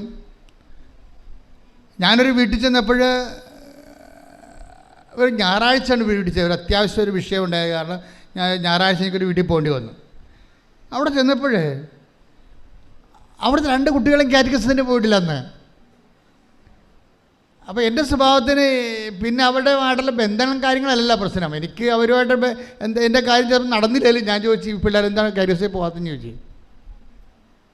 നിങ്ങളൊരു വീട്ടിൽ ഉടമ്പടി എടുത്തവരാണ് നിങ്ങളെങ്കിൽ, നിങ്ങളുടെ വീട്ടിൽ ചെല്ലുമ്പോൾ ഒരു വീട്ടിൽ കാറ്റഗിസത്തിനും പോകാതെ കുർബാനയ്ക്ക് പോകാതെ ഒരു വ്യക്തി ഉണ്ടെങ്കിൽ, നിങ്ങൾ ദൈവസ്നേഹം ഉണ്ടെങ്കിൽ നിങ്ങൾ ചോദിക്കും. അല്ലെങ്കിൽ അവരെന്ത് വിചാരിക്കും, നമ്മളെന്തിനാണ് അവരുടെ കാര്യത്തിൽ ഇടപെടണമെന്ന് ചോദിക്കും. ഇതാണ് ഫസ്റ്റ് സ്റ്റെപ്പ്. ഒരു വ്യക്തിക്ക് ദൈവസ്നേഹം ഉണ്ടോ ഇല്ലേ എന്ന് അറിയണമെന്നുണ്ടെങ്കിൽ നമ്മൾക്ക് വലിയ കുഴപ്പമില്ല, പൊല്ലാപ്പില്ലാത്ത വിഷയങ്ങൾക്കൊക്കെ നമ്മൾ സേഫായിട്ട് നമ്മൾ ഡേഞ്ചർ സോണിൽ ഒരിക്കലും കളിക്കത്തില്ല, സേഫ് സോണിൽ കളിക്കത്തുള്ളൂ. അപ്പോൾ തന്നെ ദൈവത്തിന് അറിയാം. ദൈവത്തിന് നിങ്ങൾ എന്ത് പറഞ്ഞാലും കണ്ണിൽ പൊടിയിടാൻ പറ്റില്ല. കണ്ണിത്തിരി വലുതാണ്, അത്ര കുഴപ്പമാണ്. നമുക്ക് ഇടണ പൊടിക്കൊരു കണക്കില്ലേ? ഇല്ലേ? നമുക്കിടാൻ ദൈവത്തിൻ്റെ കണ്ണിൽ പൊടിയിടാൻ പറ്റരുത്. കാര്യം ദൈവത്തിൻ്റെ കണ്ണിത്തിരി വലുതായി പോയി. നമുക്ക് ഇടണ പൊടിക്കൊരു കണക്കുണ്ടല്ല, അതല്ലേ പ്രശ്നം. അതുകൊണ്ട് എപ്പോഴും നമ്മൾ ശ്രദ്ധിക്കേണ്ട ഒരു വിഷയം വെച്ചാൽ, നിങ്ങൾ ആദ്യം തന്നെ ദൈവസ്നേഹം വർദ്ധിക്കാൻ വേണ്ടി പ്രാർത്ഥിക്കണം. 3:12 എടുത്ത് തെസ്സലോനിയൻസ് 1 തെസ്സലോനിക്ക 3:12. ഞങ്ങൾക്ക് നിങ്ങളോടുള്ള സ്നേഹം പോലെ, പറഞ്ഞേ, ഞങ്ങൾക്ക് നിങ്ങളോടുള്ള സ്നേഹം പോലെ നിങ്ങൾക്ക് തമ്മിലും മറ്റെല്ലാവരോടുമുള്ള സ്നേഹം വളർന്ന് സമൃദ്ധമാകാൻ കർത്താവ് ഇടവരുത്തട്ടെ. ഇപ്പം ദൈവത്തിന് റോളുണ്ട് ഇതിൻ്റെ അകത്ത്. നമുക്ക് ലവ് ഓഫ് ഗോഡ് ലെവൽ കുറവാണെങ്കിൽ നിങ്ങൾ അഡ്രസ്സ് ചെയ്യേണ്ട അതാണ്. എൻ്റെ IELTS പാസ്സാക്കണേ, എൻ്റെ IELTS പാസ്സാക്കി ജന്മം പ്രാർത്ഥിച്ചാൽ ദൈവത്തിന് അതുകൊണ്ട് പ്രയോജനമില്ല. ദൈവം പറയും, എനിക്ക് നിനക്ക് എന്താ എന്ന് ചോദിക്കും. ഇതാണ് പ്രശ്നം. എൻ്റെ IELTS പാസ്സാക്കി എൻ്റെ വസ്തു വിൽക്കണേ, എനിക്ക് കല്യാണം നടത്തണേ, എനിക്ക് കുഞ്ഞുങ്ങളുണ്ടാകണമെന്ന് പറഞ്ഞാൽ മാത്രം ഇരുന്ന ദൈവം ചോദിക്കുന്ന ചോദ്യം എന്താണ്? എനിക്കും നിനക്കും എന്താ? ഇവിടെ എന്താ പ്രശ്നം വെച്ച് കഴിഞ്ഞാൽ ആദ്യം ലവ് ലെവൽ വർദ്ധിപ്പിക്കണം. ടെക്നിക്കലായിട്ടാണ് ഉടമ്പടി സമീപിക്കേണ്ടത്. ലവ് ലെവലിൽ അത് എന്തിനാണ്? ദൈവത്തോടുള്ള സ്നേഹം വേണം, നമുക്ക് പരസ്പര സ്നേഹം ഉണ്ടാകണം. അത് പിന്നെ എന്ത് ചെയ്യണം? പരസ്പര സ്നേഹം ഉണ്ടെന്നും പറഞ്ഞുകൊണ്ട് it is N on going process. എന്താ എഴുതിയിരിക്കണത്? വളർന്ന് ഞങ്ങൾക്ക് നിങ്ങളോടുള്ള സ്നേഹം പോലെ, ഒന്ന് പറഞ്ഞേ, ഞങ്ങൾക്ക് നിങ്ങളോടുള്ള സ്നേഹം പോലെ നിങ്ങൾക്ക് തമ്മിലും മറ്റെല്ലാവരോടുമുള്ള സ്നേഹം വളർന്ന് സമൃദ്ധമാകാൻ കർത്താവ് ഇടവരുത്തട്ടെ. അപ്പൊ സ്നേഹം കുറഞ്ഞാൽ അതിനകത്ത് റോള് ദൈവത്തിനുണ്ട്, ഉറപ്പല്ലേ? അപ്പം നിങ്ങൾ പ്രാർത്ഥിക്കുമ്പോൾ നിങ്ങളുടെ ലവ് ലെവൽ വർദ്ധിക്കാൻ വേണ്ടി അതിനെ ടാർഗറ്റ് ചെയ്യണം. നിങ്ങൾ ടാർഗറ്റ് ചെയ്യണത് പക്ക മെറ്റീരിയൽ വിഷയമാണ്. ദൈവത്തിന് അതിൻ്റെ അകത്ത് റോളൊന്നുമില്ല. എനിക്ക് നിനക്കും എന്ത് എന്ന് ചോദിക്കുന്നതിൻ്റെ കാരണം അതാണ്. അപ്പോൾ എനിക്ക് നിനക്ക് എന്ത് എന്ന് ചോദിക്കുമ്പോൾ തന്നെ ഒരു മെറ്റീരിയൽ ബെനിഫിറ്റ്സ് നമുക്ക് ലഭിക്കുന്നതിനോടുള്ള കർത്താവിൻ്റെ നിലപാട് it is very evident, it is clear. അറിഞ്ഞ് കളിക്കണം കേട്ടോ. ഈ കളി ഉടമ്പടി ഒരു കളിയാണ്. അവിടെ നമ്മൾ ഇൻവെസ്റ്റ് ചെയ്യുമ്പോൾ സൂക്ഷിച്ച് കൈകാര്യം ചെയ്യണം. കാര്യം ഒരു മെറ്റീരിയൽ ബെനിഫിറ്റ്സ് മാത്രമാണ് ഉദ്ദേശിക്കണമെന്നുണ്ടെങ്കിൽ കർത്താവിൻ്റെ നിലപാട് എന്താണ്? Between us what is it? എനിക്കും നിനക്കും എന്ത്? പിന്നെ എന്താണ്? എൻ്റെ സമയം ഇനി സമഗതമായിട്ടില്ലല്ലോ. ഈ ഒരു പ്രശ്നത്തെയാണ് മറിയം ഓവർടേക്ക് ചെയ്യണത്. ഈ നമ്മൾ മറിയത്തെ വിളിക്കുന്ന ഒരു പേരുണ്ട്, എന്താണ്? ബോധജ്ഞാനത്തിൻ്റെ അതെന്താ കാര്യം? ഇവർ പരിശുദ്ധാത്മ ഫുൾ ഓഫ് ഗ്രേസ് അല്ലേ, ഇവർ കൃപ നിറഞ്ഞവളല്ലേ. അതുകൊണ്ട് കൃപ നിറഞ്ഞു കഴിഞ്ഞാൽ അതിൻ്റെ ജ്ഞാനം അറിയാൻ പറ്റും. ഇതിലെങ്ങനെയാണ് ഇങ്ങനെ ഒരു വിഷയമുണ്ട്, അതിനെ എങ്ങനെയാണ് കൗൺട്രാക്ട് ചെയ്യണമെന്ന് അറിയാൻ പറ്റും. അതാണ് നമ്മൾ ജ്ഞാനപരം എന്ന് പറയണത്. അവർ മാലാഖ തന്നെ അവരെ കാണുമ്പോൾ സമയത്ത് പറഞ്ഞത് എന്താണ്? Hail Mary full of grace, കൃപ നിറഞ്ഞവൾ. കൃപ നിറഞ്ഞാൽ തന്നെ അതിൻ്റെ അർത്ഥം ജ്ഞാനപരം അതിൻ്റെ സമൃദ്ധി നിൽക്കുകയാണ്. അപ്പം അതുകൊണ്ട് ഒരു ഇഷ്യൂ ഉണ്ടായപ്പോൾ എൻ്റെ പ്രോബ്ലം, വേറൊരു പ്രശ്നമുണ്ട്. ഞങ്ങളുമൊക്കെ നിങ്ങളോട് ജ്ഞാനപരത്തിലാണ് ഉപദേശം തരണത്. പക്ഷേ എന്താ പ്രശ്നം എന്ന് വെച്ച് കഴിഞ്ഞാൽ, ഇപ്പം ഞാൻ ചിലരോട് പറയും, പ്രശ്നമായ വഴക്കായ സാരമില്ല, നീ തന്നത്തെ ഇറങ്ങിപ്പോകുന്ന ആളല്ലേ, നീ മര്യാദയ്ക്ക് കഴിച്ചെല്ലാം പറയും. ഞാൻ എത്രയും പറയത്തുള്ളൂ. പിന്നെ ചാപ്റ്റർ ക്ലോസ് ചെയ്ത് കളയും. കാരണം അൾത്താറയിൽ 2 മിനിറ്റല്ലേ കിടത്തുള്ളൂ. അപ്പോൾ ഇവിടെ തന്നത്തെ ഇറങ്ങിപ്പോയാണെന്ന് എനിക്കറിയത്തില്ല. കർത്താവ് എന്നോട് പറയും ഇവിടെ തന്നത്തെ ഇറങ്ങിപ്പോകുന്നതാണ് വഴക്കുണ്ടാക്കിയത്. അപ്പോൾ അത് ഞാൻ പറയും, നീ തന്നത്തെ ഇറങ്ങിപ്പോയ ആളല്ലേ, നീ തന്നെ പോയിക്കൊള്ളാൻ പറയും, നീ തന്നെ റെസെറ്റ് ചെയ്യാൻ പറയും. പക്ഷേ ഇവിടെ ജന്മം കൊണ്ട് പോകത്തില്ല. കാര്യം ഇവർക്ക് ചമ്മലല്ലേ. കാര്യത്തിൽ ഇവിടെ തന്നത്തെ ഇറങ്ങിപ്പോയതാണ്. അപ്പം നമ്മളവിടെ എളിമപ്പെടണം. എളിമപ്പെട്ടിട്ട് സോറി പറയാൻ ബാധ്യസ്ഥമാണ്. പക്ഷേ ഈ അഹങ്കാരം ഹുങ്ക് പിടിച്ച സാധനം ഈ ജന്മത്തെ സോറി പറയത്തില്ല. കാരണം മർക്കടം മുട്ടിയാണ്. കുരങ്ങിൻ്റെ പരിപാടി അതല്ല. അകത്ത് ശർക്കര പോയി കഴിഞ്ഞാൽ ആൾക്കാർ നമ്മളെ തല്ലിക്കൊല്ലാൻ വേണ്ടി വരുമ്പോഴും ആ ശർക്കര ഒന്നും വിടത്തില്ല ഒരിക്കലും. അതാണ് മർക്കടം മുട്ടി എന്ന് പറയുന്നത്. പണ്ട് കുരങ്ങനെ പിടിക്കുന്ന പരിപാടി അങ്ങനെ ഇരുന്നില്ല. തൊണ്ണെന്ന് പറഞ്ഞതിൻ്റെ കരിക്ക് തുളച്ച് അതിൻ്റെ അകത്ത് ശർക്കര കൊണ്ടിട്ട് വെക്കും. അപ്പോൾ കുരങ്ങ് വന്ന് വെച്ച് ഇതിൻ്റെ അകത്ത് കൈയിടും. കൈയിട്ട് കഴിയുമ്പോൾ ശർക്കരക്കരി പിടിക്കും. അപ്പോഴേ പിടിക്കുന്ന സമയത്ത് ആൾക്കാർ കുരങ്ങനെ പിടിക്കാൻ വേണ്ടി കുരങ്ങ് രസായത്തിന് വടിയും കൊണ്ട് വരും. അപ്പോൾ പക്ഷേ കുരങ്ങ് വിട്ട് കൊടുക്കത്തില്ല. ആ ശർക്കരന്ന് വിടത്തില്ല അവൻ. മര്യാദക്കാവും ബുദ്ധിപൂർവ്വം ഒരു വിവേകം ഉണ്ടെങ്കിൽ ആ കൈ വിട്ടാൽ ഊരിക്കൊണ്ട് പോകാൻ പറ്റും. പക്ഷേ പാവപ്പെട്ട വിടത്തില്ല. ഇങ്ങനെ മർക്കട മുട്ടിയോടുകൂടി തമ്മിൽ തല്ലി തലകീറി മക്കളെ വഴിയാധാരമാക്കി മരിച്ചുപോയ മനുഷ്യർ എന്തുമാത്രമാണ്. അതുകൊണ്ടാണ് അനുതാപം അവിടെ വരണത്. ഇത് ഒറ്റ നടക്ക് പോകത്തില്ലേ. അനുതാപം വരണത് അവിടെയാണ്. ഈ വിഷയത്തിൽ നിനക്ക് അനുതാപം ഉണ്ടാകണമെന്ന് ദൈവം ആഗ്രഹിക്കുന്നുണ്ട്. അനുതാപം എന്ന് പറഞ്ഞാൽ എന്താണ്? നിൻ്റെ ജീവിത വിഷയത്തിൽ നിന്നേക്കാൾ വലുതായിട്ട് ക്രിസ്തുവിനെ കാണുന്നതാണ് അനുതാപം. ശ്രദ്ധിക്കട്ടെ. ഹല്ലേലൂയ, ഹല്ലേലൂയ, ഹല്ലേലൂയ. ആരാധനയിൽ പങ്കെടുത്ത് പ്രാർത്ഥിക്കുന്ന നിങ്ങൾക്ക് എല്ലാവർക്കും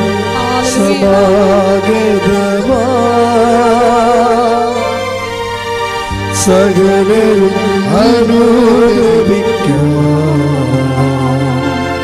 സർവം സമർപ്പിക്കുവാൻ സകലരും അനുതാപിയെ ചേർത്തണയ്ക്കാൻ അനുഗമിക്കാൻ ഒരുക്കിയിടുമോ ആത്മാവിനാൽ നിറച്ചിടുവാൻ ആഗതനായവൻ വിളിച്ചിടുന്നു ആഗതനായവൻ വിളിച്ചിടുന്നു. നിങ്ങളെ ഇത് ഈ തീക്കൊള്ളി കൊണ്ട് നമ്മൾ തൊട്ടാൽ പൊള്ളുന്ന കാര്യം വ്യക്തമാണ്. സത്യമായ ഒരു വിഷയത്തോട് നിങ്ങൾ ഇടപെടുമ്പോൾ നിങ്ങളുടെ മനസ്സിലിരിപ്പ് ദൈവത്തിനറിയാം. അതുകൊണ്ട് നിങ്ങൾ ആദ്യമേ തന്നെ ഒരു ധാരണയിലെത്തണം നല്ലതാണ്. ക്രിസ്തുവേ, ഉടമ്പടിക്കാലം കഴിഞ്ഞാലും അങ്ങയുടെ ചൈതന്യത്തിൽ ഞാൻ ജീവിക്കും. നാട്ടുകാരെ ബോധിപ്പിക്കാനല്ലെങ്കിലും അങ്ങയുടെ ചൈതന്യത്തിൽ ഞാൻ ജീവിക്കും. പല ആൾക്കാരും ഇന്ന് അവിടെ അവിശ്വാസം നിലനിർത്തുന്നത് നാട്ടുകാരെ ബോധിപ്പിക്കാനാണ്. ഇപ്പം എന്നെ പള്ളിയിൽ അടക്കണ്ട എന്നൊക്കെ ഒരു സമയത്ത് സ്റ്റൈൽ ആൻഡ് സ്റ്റാൻഡേർഡായിട്ട് എന്തുമാത്രം മനുഷ്യർ പറയും. അങ്ങനെ പറയുമ്പോൾ അവർ ഉദ്ദേശിക്കണ എന്താ? ഒന്നെങ്കിൽ അവർ സാഹിത്യകാരന്മാരായിരിക്കും, അല്ലെങ്കിൽ അവർ രാഷ്ട്രീയക്കാരായിരിക്കും, അല്ലെങ്കിൽ അവർ സിനിമ നടന്മാരായിരിക്കും. എന്നാൽ ബഹുജനങ്ങളുടെ പിന്തുണ വേണമെന്ന് ആഗ്രഹിക്കുന്നവരായിരിക്കും. എനിക്ക് ഈ വിശ്വാസ സമൂഹത്തിൻ്റെ പിന്തുണ മാത്രം പോരാ, എനിക്ക് ബഹുജനങ്ങളുടെ മുഴുവൻ പിന്തുണ വേണമെന്ന് ഉദ്ദേശിക്കുന്നവർ എന്തു ചെയ്യും? ആദ്യത്തെ അവർക്ക് തള്ളി പറയാൻ പറ്റുന്നത് ദൈവത്തെയാണ്. ദൈവത്തെ തള്ളി പറഞ്ഞുകൊണ്ട് ന്യൂട്രലായിട്ട് നിൽക്കും. സിനിമ നടന്മാരൊക്കെ ന്യൂട്രലായിട്ട് നിൽക്കുന്നവരുണ്ട്. അവിടെ ഉള്ളിൽ വിശ്വാസമുണ്ട്, പക്ഷേ തള്ളി പറഞ്ഞാൽ പടം കിട്ടത്തില്ല. അതുകൊണ്ട് അവരവിടെ നിൽക്കും. പാട്ടുകാരങ്ങനെ ഉണ്ട്, അതുപോലെ തന്നെ രാഷ്ട്രീയക്കാരങ്ങനെ ഉണ്ട്, ന്യൂട്രലായിട്ട് നിൽക്കും അവർ. ക്രിസ്തുവിനെ ഏറ്റുപറയുന്ന ഒരു മനുഷ്യൻ്റെ ദുരന്തത്തിൽ, ആധ്യാത്മിക ദുരന്തത്തിൻ്റെ ഏറ്റവും വലുത് ക്രിസ്തുവിനെ അവന് പ്രഘോഷിക്കാൻ പറ്റാത്തൊരവസ്ഥ അവൻ തന്നെ സൃഷ്ടിക്കുന്നതാണ്. ശ്രദ്ധിക്കട്ടെ. ഹല്ലേലൂയ.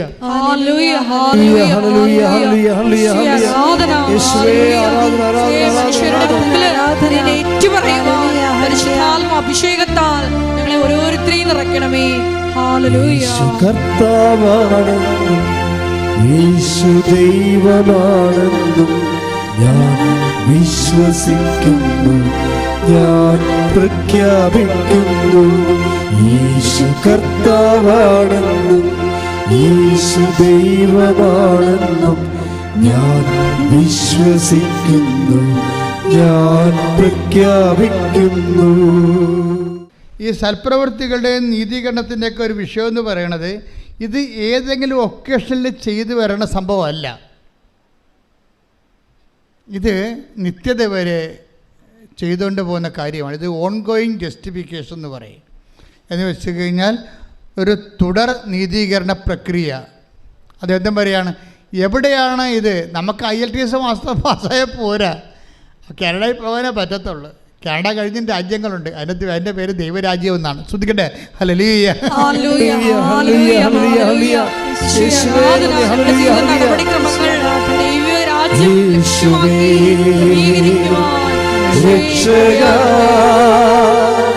കർത്താവേ നാഥനേ യേശുവേ രക്ഷക കർത്താവേ നാഥനേ. അവസാന നീതീകരണം ലഭിക്കണവരെ ഒരാത്മാവ് അസ്വസ്ഥമായിരിക്കും. സത്യമായ ദൈവത്തെ കണ്ടെത്തിയ മനുഷ്യരെ അവസാനത്തെ നീതീകരണം കിട്ടുന്നത് എപ്പോഴാണ്? 25:34. അനന്തരം രാജാവ് പറഞ്ഞേ.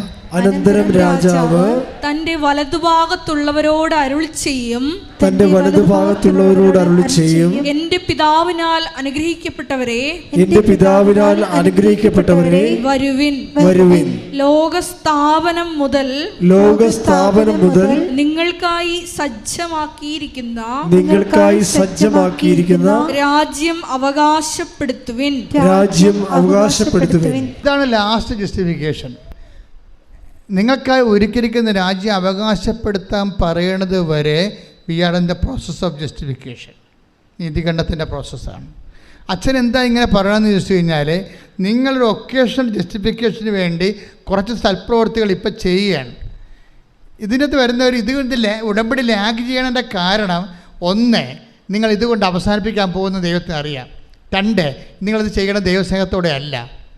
അപ്പോൾ പിന്നെ ഇതിന് ഓവർകം ചെയ്യാനുള്ള മാർഗം എന്താണ്?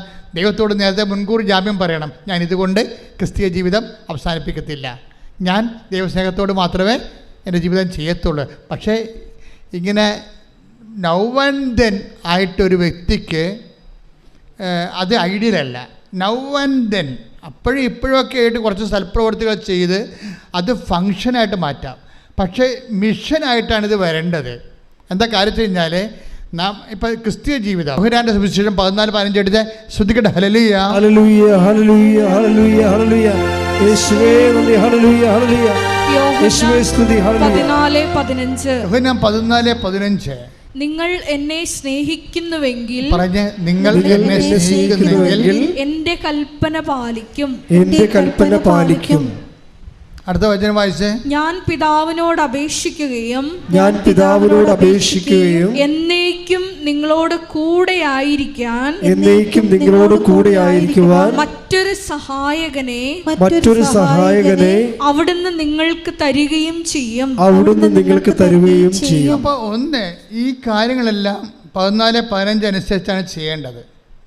എന്താണ്? ദൈവസ്നേഹത്തോടെയാണ് ചെയ്യേണ്ടത്. അങ്ങനെ ദൈവസ്നേഹത്തോട് ചെയ്തു കഴിഞ്ഞാൽ ക്രിസ്തു നമ്മളിൽ വസിക്കുന്നത് അവൻ്റെ ആത്മാവോട് കൂടിയായിരിക്കുമെന്നാണ് കർത്താവിൻ്റെ വെളിപ്പെടുത്തൽ, വചനത്തിൻ്റെ വെളിപ്പെടുത്തൽ. പ്രാർത്ഥിക്കുക, കർത്താവായ ദൈവമേ, അപ്പോഴും ഇപ്പോഴും നല്ല പ്രവൃത്തികൾ ചെയ്യുന്ന കാര്യം കാണാനുള്ള കാര്യപരിപാടിയേക്കാൾ സത്യസന്ധമായി ജീവിതം സുവിശേഷ സ്നേഹത്താൽ ദൈവസ്നേഹത്തോടെ പുനഃക്രമീകരിച്ചുകൊണ്ട് കൃപയിൽ നിറയുവാൻ വളരുവാൻ എന്നെ അഭിഷേകം ചെയ്യട്ടെ.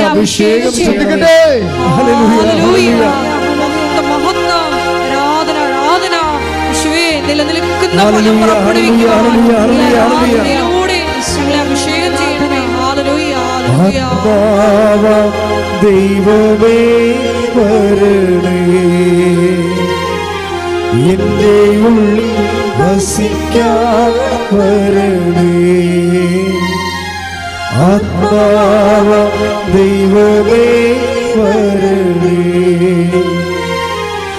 എന്റെ ഉള്ളിൽ വസിക്കാൻ വരണേ. ദാഹിച്ചു നിന്നെ ഞാൻ തേടുന്നു, സ്വർഗം തുറന്നിറങ്ങി നീ വരണേ. ദാഹിച്ചു നിന്നെ ഞാൻ തേടുന്നു, സ്വർഗം തുറന്നിറങ്ങി നീ വരണേ. ആത്മാവ ദൈവമേ വരണേ, എന്റെ ഉള്ളിൽ വസിക്കാൻ വരണേ. പരിശുദ്ധ പരമദിവ്യകാരുണ്യത്തിന് ആരാധനയും സ്തുതിയും പുകഴ്ചയും ഉണ്ടായിരിക്കട്ടെ. നിങ്ങൾക്കറിയാവോ, ഇന്ന് എന്തുമാത്രം ആൾക്കാരാണ് മാതാവിന് സംസാരിക്കണം. അവിടെ പ്രാർത്ഥന തന്നെ സ്നേഹത്തിൻ്റെ സംസാരമാക്കി മാറ്റി. അപ്പോൾ അവിടെ ദൈവസ്നേഹം കൂടി ലവ് ലെവല് വർദ്ധിപ്പിച്ചു. ഇത് ഉടമ്പടി പെട്ടെന്ന് കത്താനുള്ളൊരു മാർഗ്ഗമാണിത്. എന്താണ്? നിങ്ങളുടെ ലവ് ലെവൽ വർദ്ധിപ്പിക്കണം. ലവ് ലെവൽ വർദ്ധിപ്പിക്കുമ്പോൾ ഒരു കുഴപ്പമുണ്ട്. എന്താ പ്രശ്നം? നിങ്ങളുടെ വെറുപ്പ്, വിദ്വേഷം, പക, ചതി, അഹങ്കാരം, മുൻകോപം, കലഹം, ഭിന്നത, അതെല്ലാം മാറ്റേണ്ടി വരും. പക്ഷെ അതെല്ലാം മാറ്റേണ്ടി വരുമെന്ന് പറയുമ്പോഴേ നിങ്ങൾക്കറിയാമല്ലോ, ക്രിസ്തുവിൻ്റെ വചനങ്ങൾ, ചില വചനങ്ങൾ അച്ഛൻ പറഞ്ഞിട്ടുണ്ട് ഭയങ്കര കഠിനമാണെന്ന്, അല്ലേ? ക്രിസ്തുവിൻ്റെ വചനങ്ങൾ കഠിനമാണ്. കഠിനമല്ല സംഭവം എന്ന് വെച്ച് കഴിഞ്ഞാൽ, ദൈവസ്നേഹം ഇല്ലാതെ ചില വചനങ്ങളെ ക്രാക്ക് ചെയ്യാൻ പറ്റത്തില്ല. കാര്യം ഇതിനകത്ത് ദൈവത്തെ കാണണ്ടേ. ഇപ്പം നിന്നോട് ചണ്ട കൂടി നിൻ്റെ ഉടുപ്പ് കരസ്ഥമാക്കാൻ ഉദ്യമിക്കുന്നവന് അവനിൽ പോലും അവനെന്താ കൊടുക്കേണ്ടത്? മേലെങ്കിൽ കൂടി കൊടുക്കാൻ. കാര്യം എന്താണ്? ഇവനെ ക്രിസ്തുവായിട്ടാണ് നമ്മൾ കാണേണ്ടത്. മനസ്സിലായി? ക്രിസ്തുവിൻ്റെ വേറെ എന്നെ വിശുദ്ധിയിൽ വളർത്താൻ, എന്നെ കൃപയിൽ ഉയർത്താൻ ക്രിസ്തു വേറെ ഒരു വേഷമായി എന്നെ പരിപാലിക്കുകയാണ്. ഇത് ഭയങ്കരമാണ്. ഇതുകൊണ്ടാണ് നീ ശത്രുവിനെ പോലും ഐഡൻറ്റിഫൈ ചെയ്യണമെന്ന് പറയണത്. അല്ലേ? അങ്ങനെ വചനമില്ലേ? ശത്രുവിനെ സ്നേഹത്തെക്കുറിച്ച് പറയുമ്പോൾ ശ്രദ്ധിക്കട്ടെ മക്കളെ, ശ്രദ്ധിക്കട്ടെ. ഹല്ലേലൂയ ഹല്ലേലൂയ ഹല്ലേലൂയ ഹല്ലേലൂയ ഹല്ലേലൂയ ഹല്ലേലൂയ. യേശുവേ നന്ദി. ഹല്ലേലൂയ ഹല്ലേലൂയ ഹല്ലേലൂയ ഹല്ലേലൂയ ഹല്ലേലൂയ ഹല്ലേലൂയ. ആരാധന ആരാധന യേശുവേ ആരാധന ആരാധന ആരാധന യേശുവേ ആരാധന. മത്തായി ശ്ലീഹായുടെ സുവിശേഷം 5:43 എടുത്തേ. അയൽക്കാരനെ സ്നേഹിക്കുക, പറഞ്ഞേ. അയൽക്കാരനെ സ്നേഹിക്കുക, ശത്രുവിനെ ദ്വേഷിക്കുക, ശത്രുവിനെ ദ്വേഷിക്കുക എന്ന് പറഞ്ഞിട്ടുള്ളത് നിങ്ങൾ കേട്ടിട്ടുണ്ടല്ലോ. എന്നാൽ ഞാൻ നിങ്ങളോട് പറയുന്നു, ശത്രുക്കളെ സ്നേഹിക്കുവിൻ, നിങ്ങളെ പീഡിപ്പിക്കുന്നവർക്ക് വേണ്ടി പ്രാർത്ഥിക്കുവിൻ, അങ്ങനെ നിങ്ങൾ നിങ്ങളുടെ സ്വർഗസ്ഥനായ പിതാവിന്റെ മക്കളായി തീരും. ഇതൊരു ഭയങ്കര ഗോസ്പൽ മെക്കാനിസമാണ്. ദൈവത്തിൻ്റെ ലക്ഷ്യം എന്താണ്? നിങ്ങളെ സ്വർഗസ്ഥനായ പിതാവിൻ്റെ മക്കളാക്കുകയാണ്. അല്ലാതെ അവരോട് ക്ഷമിച്ചിട്ട് നാണം കെടുക്കുക എന്നുള്ളതിലാണ് നിങ്ങൾ പ്രാധാന്യം കൊടുക്കുന്നത്, ഇല്ലേ? നമ്മളെ തന്തയ്ക്ക് വിളിച്ച് എൻ്റെ അടുത്ത് പോയി നമ്മൾ പിന്നെ അങ്ങോട്ട് ക്ഷമിക്കാനല്ല പറഞ്ഞിരിക്കണത്. അപ്പോൾ നമ്മൾ ഓർക്കുന്നത് എന്ത് പരിപാടി, അവൻ പിന്നെയും നമ്മൾ കളിയാക്കത്തില്ലേ? അപ്പോൾ നമ്മളെ മാനുഷികതയാണ് നമ്മൾ അവിടെ അഡ്രസ്സ് ചെയ്യണത്. ക്രിസ്തു നമ്മുടെ മാനുഷികത അല്ല അഡ്രസ്സ് ചെയ്യണത്. എന്താ പറയണത്? നിങ്ങളെ അങ്ങനെ ചെയ്താൽ നിങ്ങൾ ദൈവരാജ്യത്തിൻ്റെ മക്കളായി മാറുമെന്നാണ്. എന്താ പ്രശ്നം വെച്ച് കഴിഞ്ഞാൽ, നമ്മുടെ ലവ് ലെവൽ വർദ്ധിപ്പിക്കാൻ വേണ്ടി ഒരു ശത്രുവിൻ്റെ വേഷം കൊണ്ട് ദൈവം വരികയാണ്. ദൈവം തന്നെയാണത്, മനസ്സിലായില്ലേ? അത് വളരെ ശ്രദ്ധിച്ചാൽ മനസ്സിലാകും. ആധ്യാത്മിക ജ്ഞാനം വേണം ഈ വിഷയത്തിൽ. നമ്മളെ ദൈവ പൈതലാക്കാൻ വേണ്ടി എന്താ ചെയ്തത്? ദൈവം എന്ത് വേഷം കെട്ടാനും തയ്യാറാണ്. അതിലൊരു വേഷമാണ് ശത്രുത എന്ന് പറയണത്. നിങ്ങൾ ചണ്ട കൂടുന്ന വേഷം. ചിലപ്പോൾ അതിൻ്റെ അകത്ത് ജ്ഞാനപരമുള്ളവൻ. അതുകൊണ്ടാണ് ക്രിസ്തു മിണ്ടാതിരിക്കും എപ്പോഴും, കുരിശിൽ പോരും. എന്താ കാര്യം? ഇതെല്ലാം പിതാവാണെന്ന് ഈശോയ്ക്ക് അറിയാമായിരുന്നു. ഈ കുരിശിലുള്ള പീഡകളെല്ലാം പിന്നിലെല്ലാം പിതാവിൻ്റെ പാപത്തിന് പരിഹാരം ചെയ്യാൻ തന്നോട് ആവശ്യപ്പെട്ടുകൊണ്ട് പിതാവിൻ്റെ അദൃശ്യമായ സാന്നിധ്യം ഇതിൻ്റെ പിന്നിലുള്ളത് കൊണ്ടാണ് അവൻ കൊല്ലാൻ പോകുന്ന കുഞ്ഞാടിനെ പോലെ മൗനനായിരുന്നത്. ശ്രദ്ധിക്കട്ടെ. ഹല്ലേലൂയ ഹല്ലേലൂയ ഹല്ലേലൂയ. യേശുവേ നന്ദി. ഹല്ലേലൂയ ഹല്ലേലൂയ ഹല്ലേലൂയ ഹല്ലേലൂയ ഹല്ലേലൂയ ഹല്ലേലൂയ. പരിശുദ്ധ പരമ ദിവ്യകാരുണ്യത്തിന് എന്നേരവും ആരാധനയും സ്തുതിയും പുകഴ്ചയും ഉണ്ടായിരിക്കട്ടെ. എന്താണ് ഇങ്ങനെ പറയാൻ കാരണമെന്ന് ചോദിച്ചു കഴിഞ്ഞാൽ, അതിൻ്റെ കാരണം എന്താണ്? എനിക്ക് വിശന്നു, എനിക്ക് ദാഹിച്ചു, നിങ്ങളിലേക്ക് കുടിക്കാൻ തന്നു. അപ്പോൾ അവരോട് ചോദിക്കും, അവർ ഈശോയോട് ചോദിക്കും, നിന്നെ എപ്പോഴാണ് വിശക്കുന്നതിനെ കണ്ടത്? എൻ്റെ ഏറ്റവും എളിയവനിൽ നീ കൊടുത്തപ്പോൾ എനിക്ക് തന്നെയാണ് ചെയ്തു തന്നത്. അപ്പോൾ ഈ ശത്രുവിനെ നമ്മൾ സ്നേഹിക്കുമ്പോൾ ഈ ശത്രുതയല്ല ഏറ്റവും കൂടുതൽ എന്നെ ഹർട്ട് ചെയ്യണത്. അപ്പോൾ അതിനെ അതിലംഘിച്ചുകൊണ്ട് ഞാൻ ദൈവസ്നേഹം കൊടുക്കുമ്പോഴേ ഞാൻ ദൈവപൈതലായിട്ട് ഗ്രേഡറ്റ് ചെയ്യുകയാണ്. എന്താ കാര്യം? നിത്യത കണ്ടുകൊണ്ടാണ് വചനങ്ങളെല്ലാം കഠിനമാക്കി വെച്ചിരിക്കുന്നത്. നിത്യതയുടെ ഒരു വാട്ടർ മാർക്ക് എല്ലാ വചനങ്ങളിലും ഉണ്ട്, പ്രത്യേകിച്ച് കടുപ്പമുള്ള വചനങ്ങളിൽ. വെളിപാട് 22:11. അനീതി ചെയ്തിരുന്നവൻ പറഞ്ഞേ. അനീതി ചെയ്തിരുന്നവൻ ഇനിയും അനീതി ചെയ്തു കൊള്ളട്ടെ. കൈയടിച്ച് ചെയ്തു കൊള്ളട്ടെ. എങ്ങനെയുണ്ട് പരിപാടി? കേട്ടോ കേട്ടോ കേട്ടോ. ബൈബിള് തീരാൻ പോകുകയാണ്. ലാസ്റ്റ് വാക്കുകളാണ്. എന്താണ്? അനീതി ചെയ്തിരുന്നവൻ ഇനിയും അനീതി ചെയ്തു കൊള്ളട്ടെ. പാപക്കറ പുരണ്ടവൻ ഇനിയും അങ്ങനെ തന്നെ കഴിഞ്ഞുകൊള്ളട്ടെ. നീതിമാൻ ഇനിയും നീതി പ്രവർത്തിക്കട്ടെ. വിശുദ്ധൻ ഇനിയും വിശുദ്ധീകരിക്കപ്പെടട്ടെ. ലാസ്റ്റ് സമയത്തിൻ്റെ അവസാനം ആരെയും മാനസാന്തരയ്ക്ക് വിളിക്കാത്ത ലോകത്തിലെ ഒരേ ഒരു പുസ്തകമാണ് ബൈബിൾ. എന്താ കാര്യം വെച്ച് കഴിഞ്ഞാൽ, കുറേ പേര് ബ്രാൻഡഡ് ആയിരിക്കുകയാണ്. അവൻ മാനസാന്തരപ്പെടാൻ ദൈവം ആഗ്രഹിക്കുന്നില്ല. കാര്യം അതൊരു വരപ്രസാദമാണ്.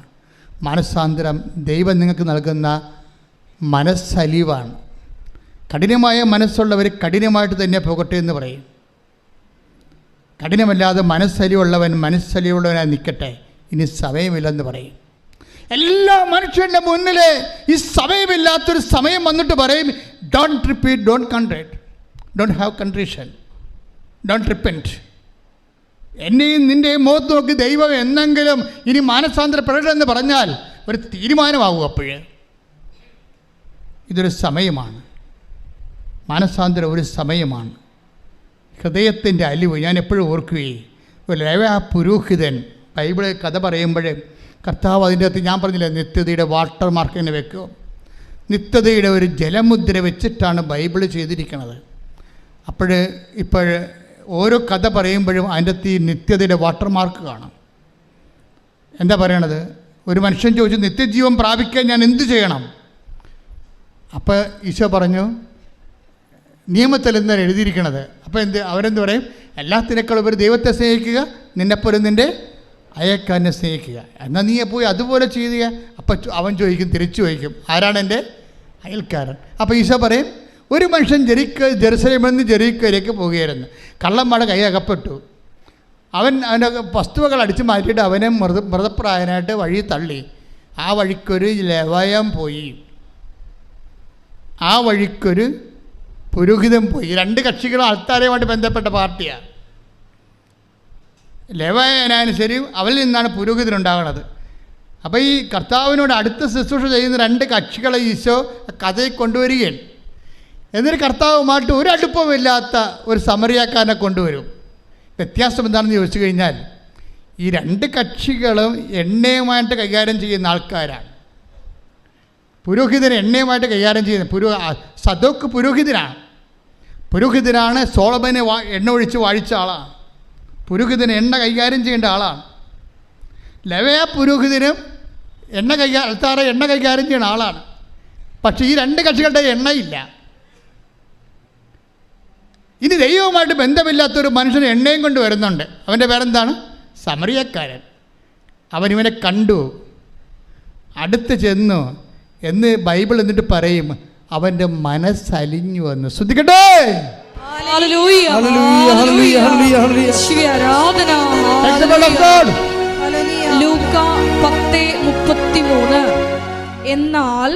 എന്നാൽ ഒരു സമരിയാക്കാരൻ യാത്രാമധ്യേ അവൻ കിടന്ന സ്ഥലത്ത് വന്നു.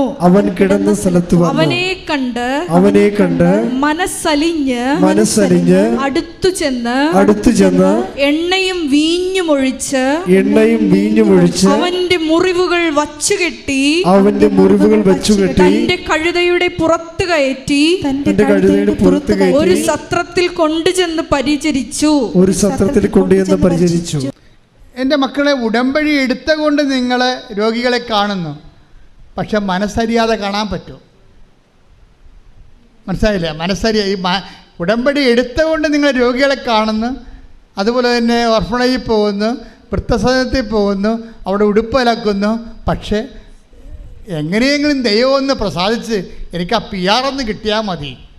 അതാണ് വിഷയം. അതിനകത്ത് വരുന്ന വിഷയം ഇതാണ്. പക്ഷെ അതിന് വേണ്ട കണ്ടന്റ് എന്താണ്? ഈ മനസ്സലിവാണ്.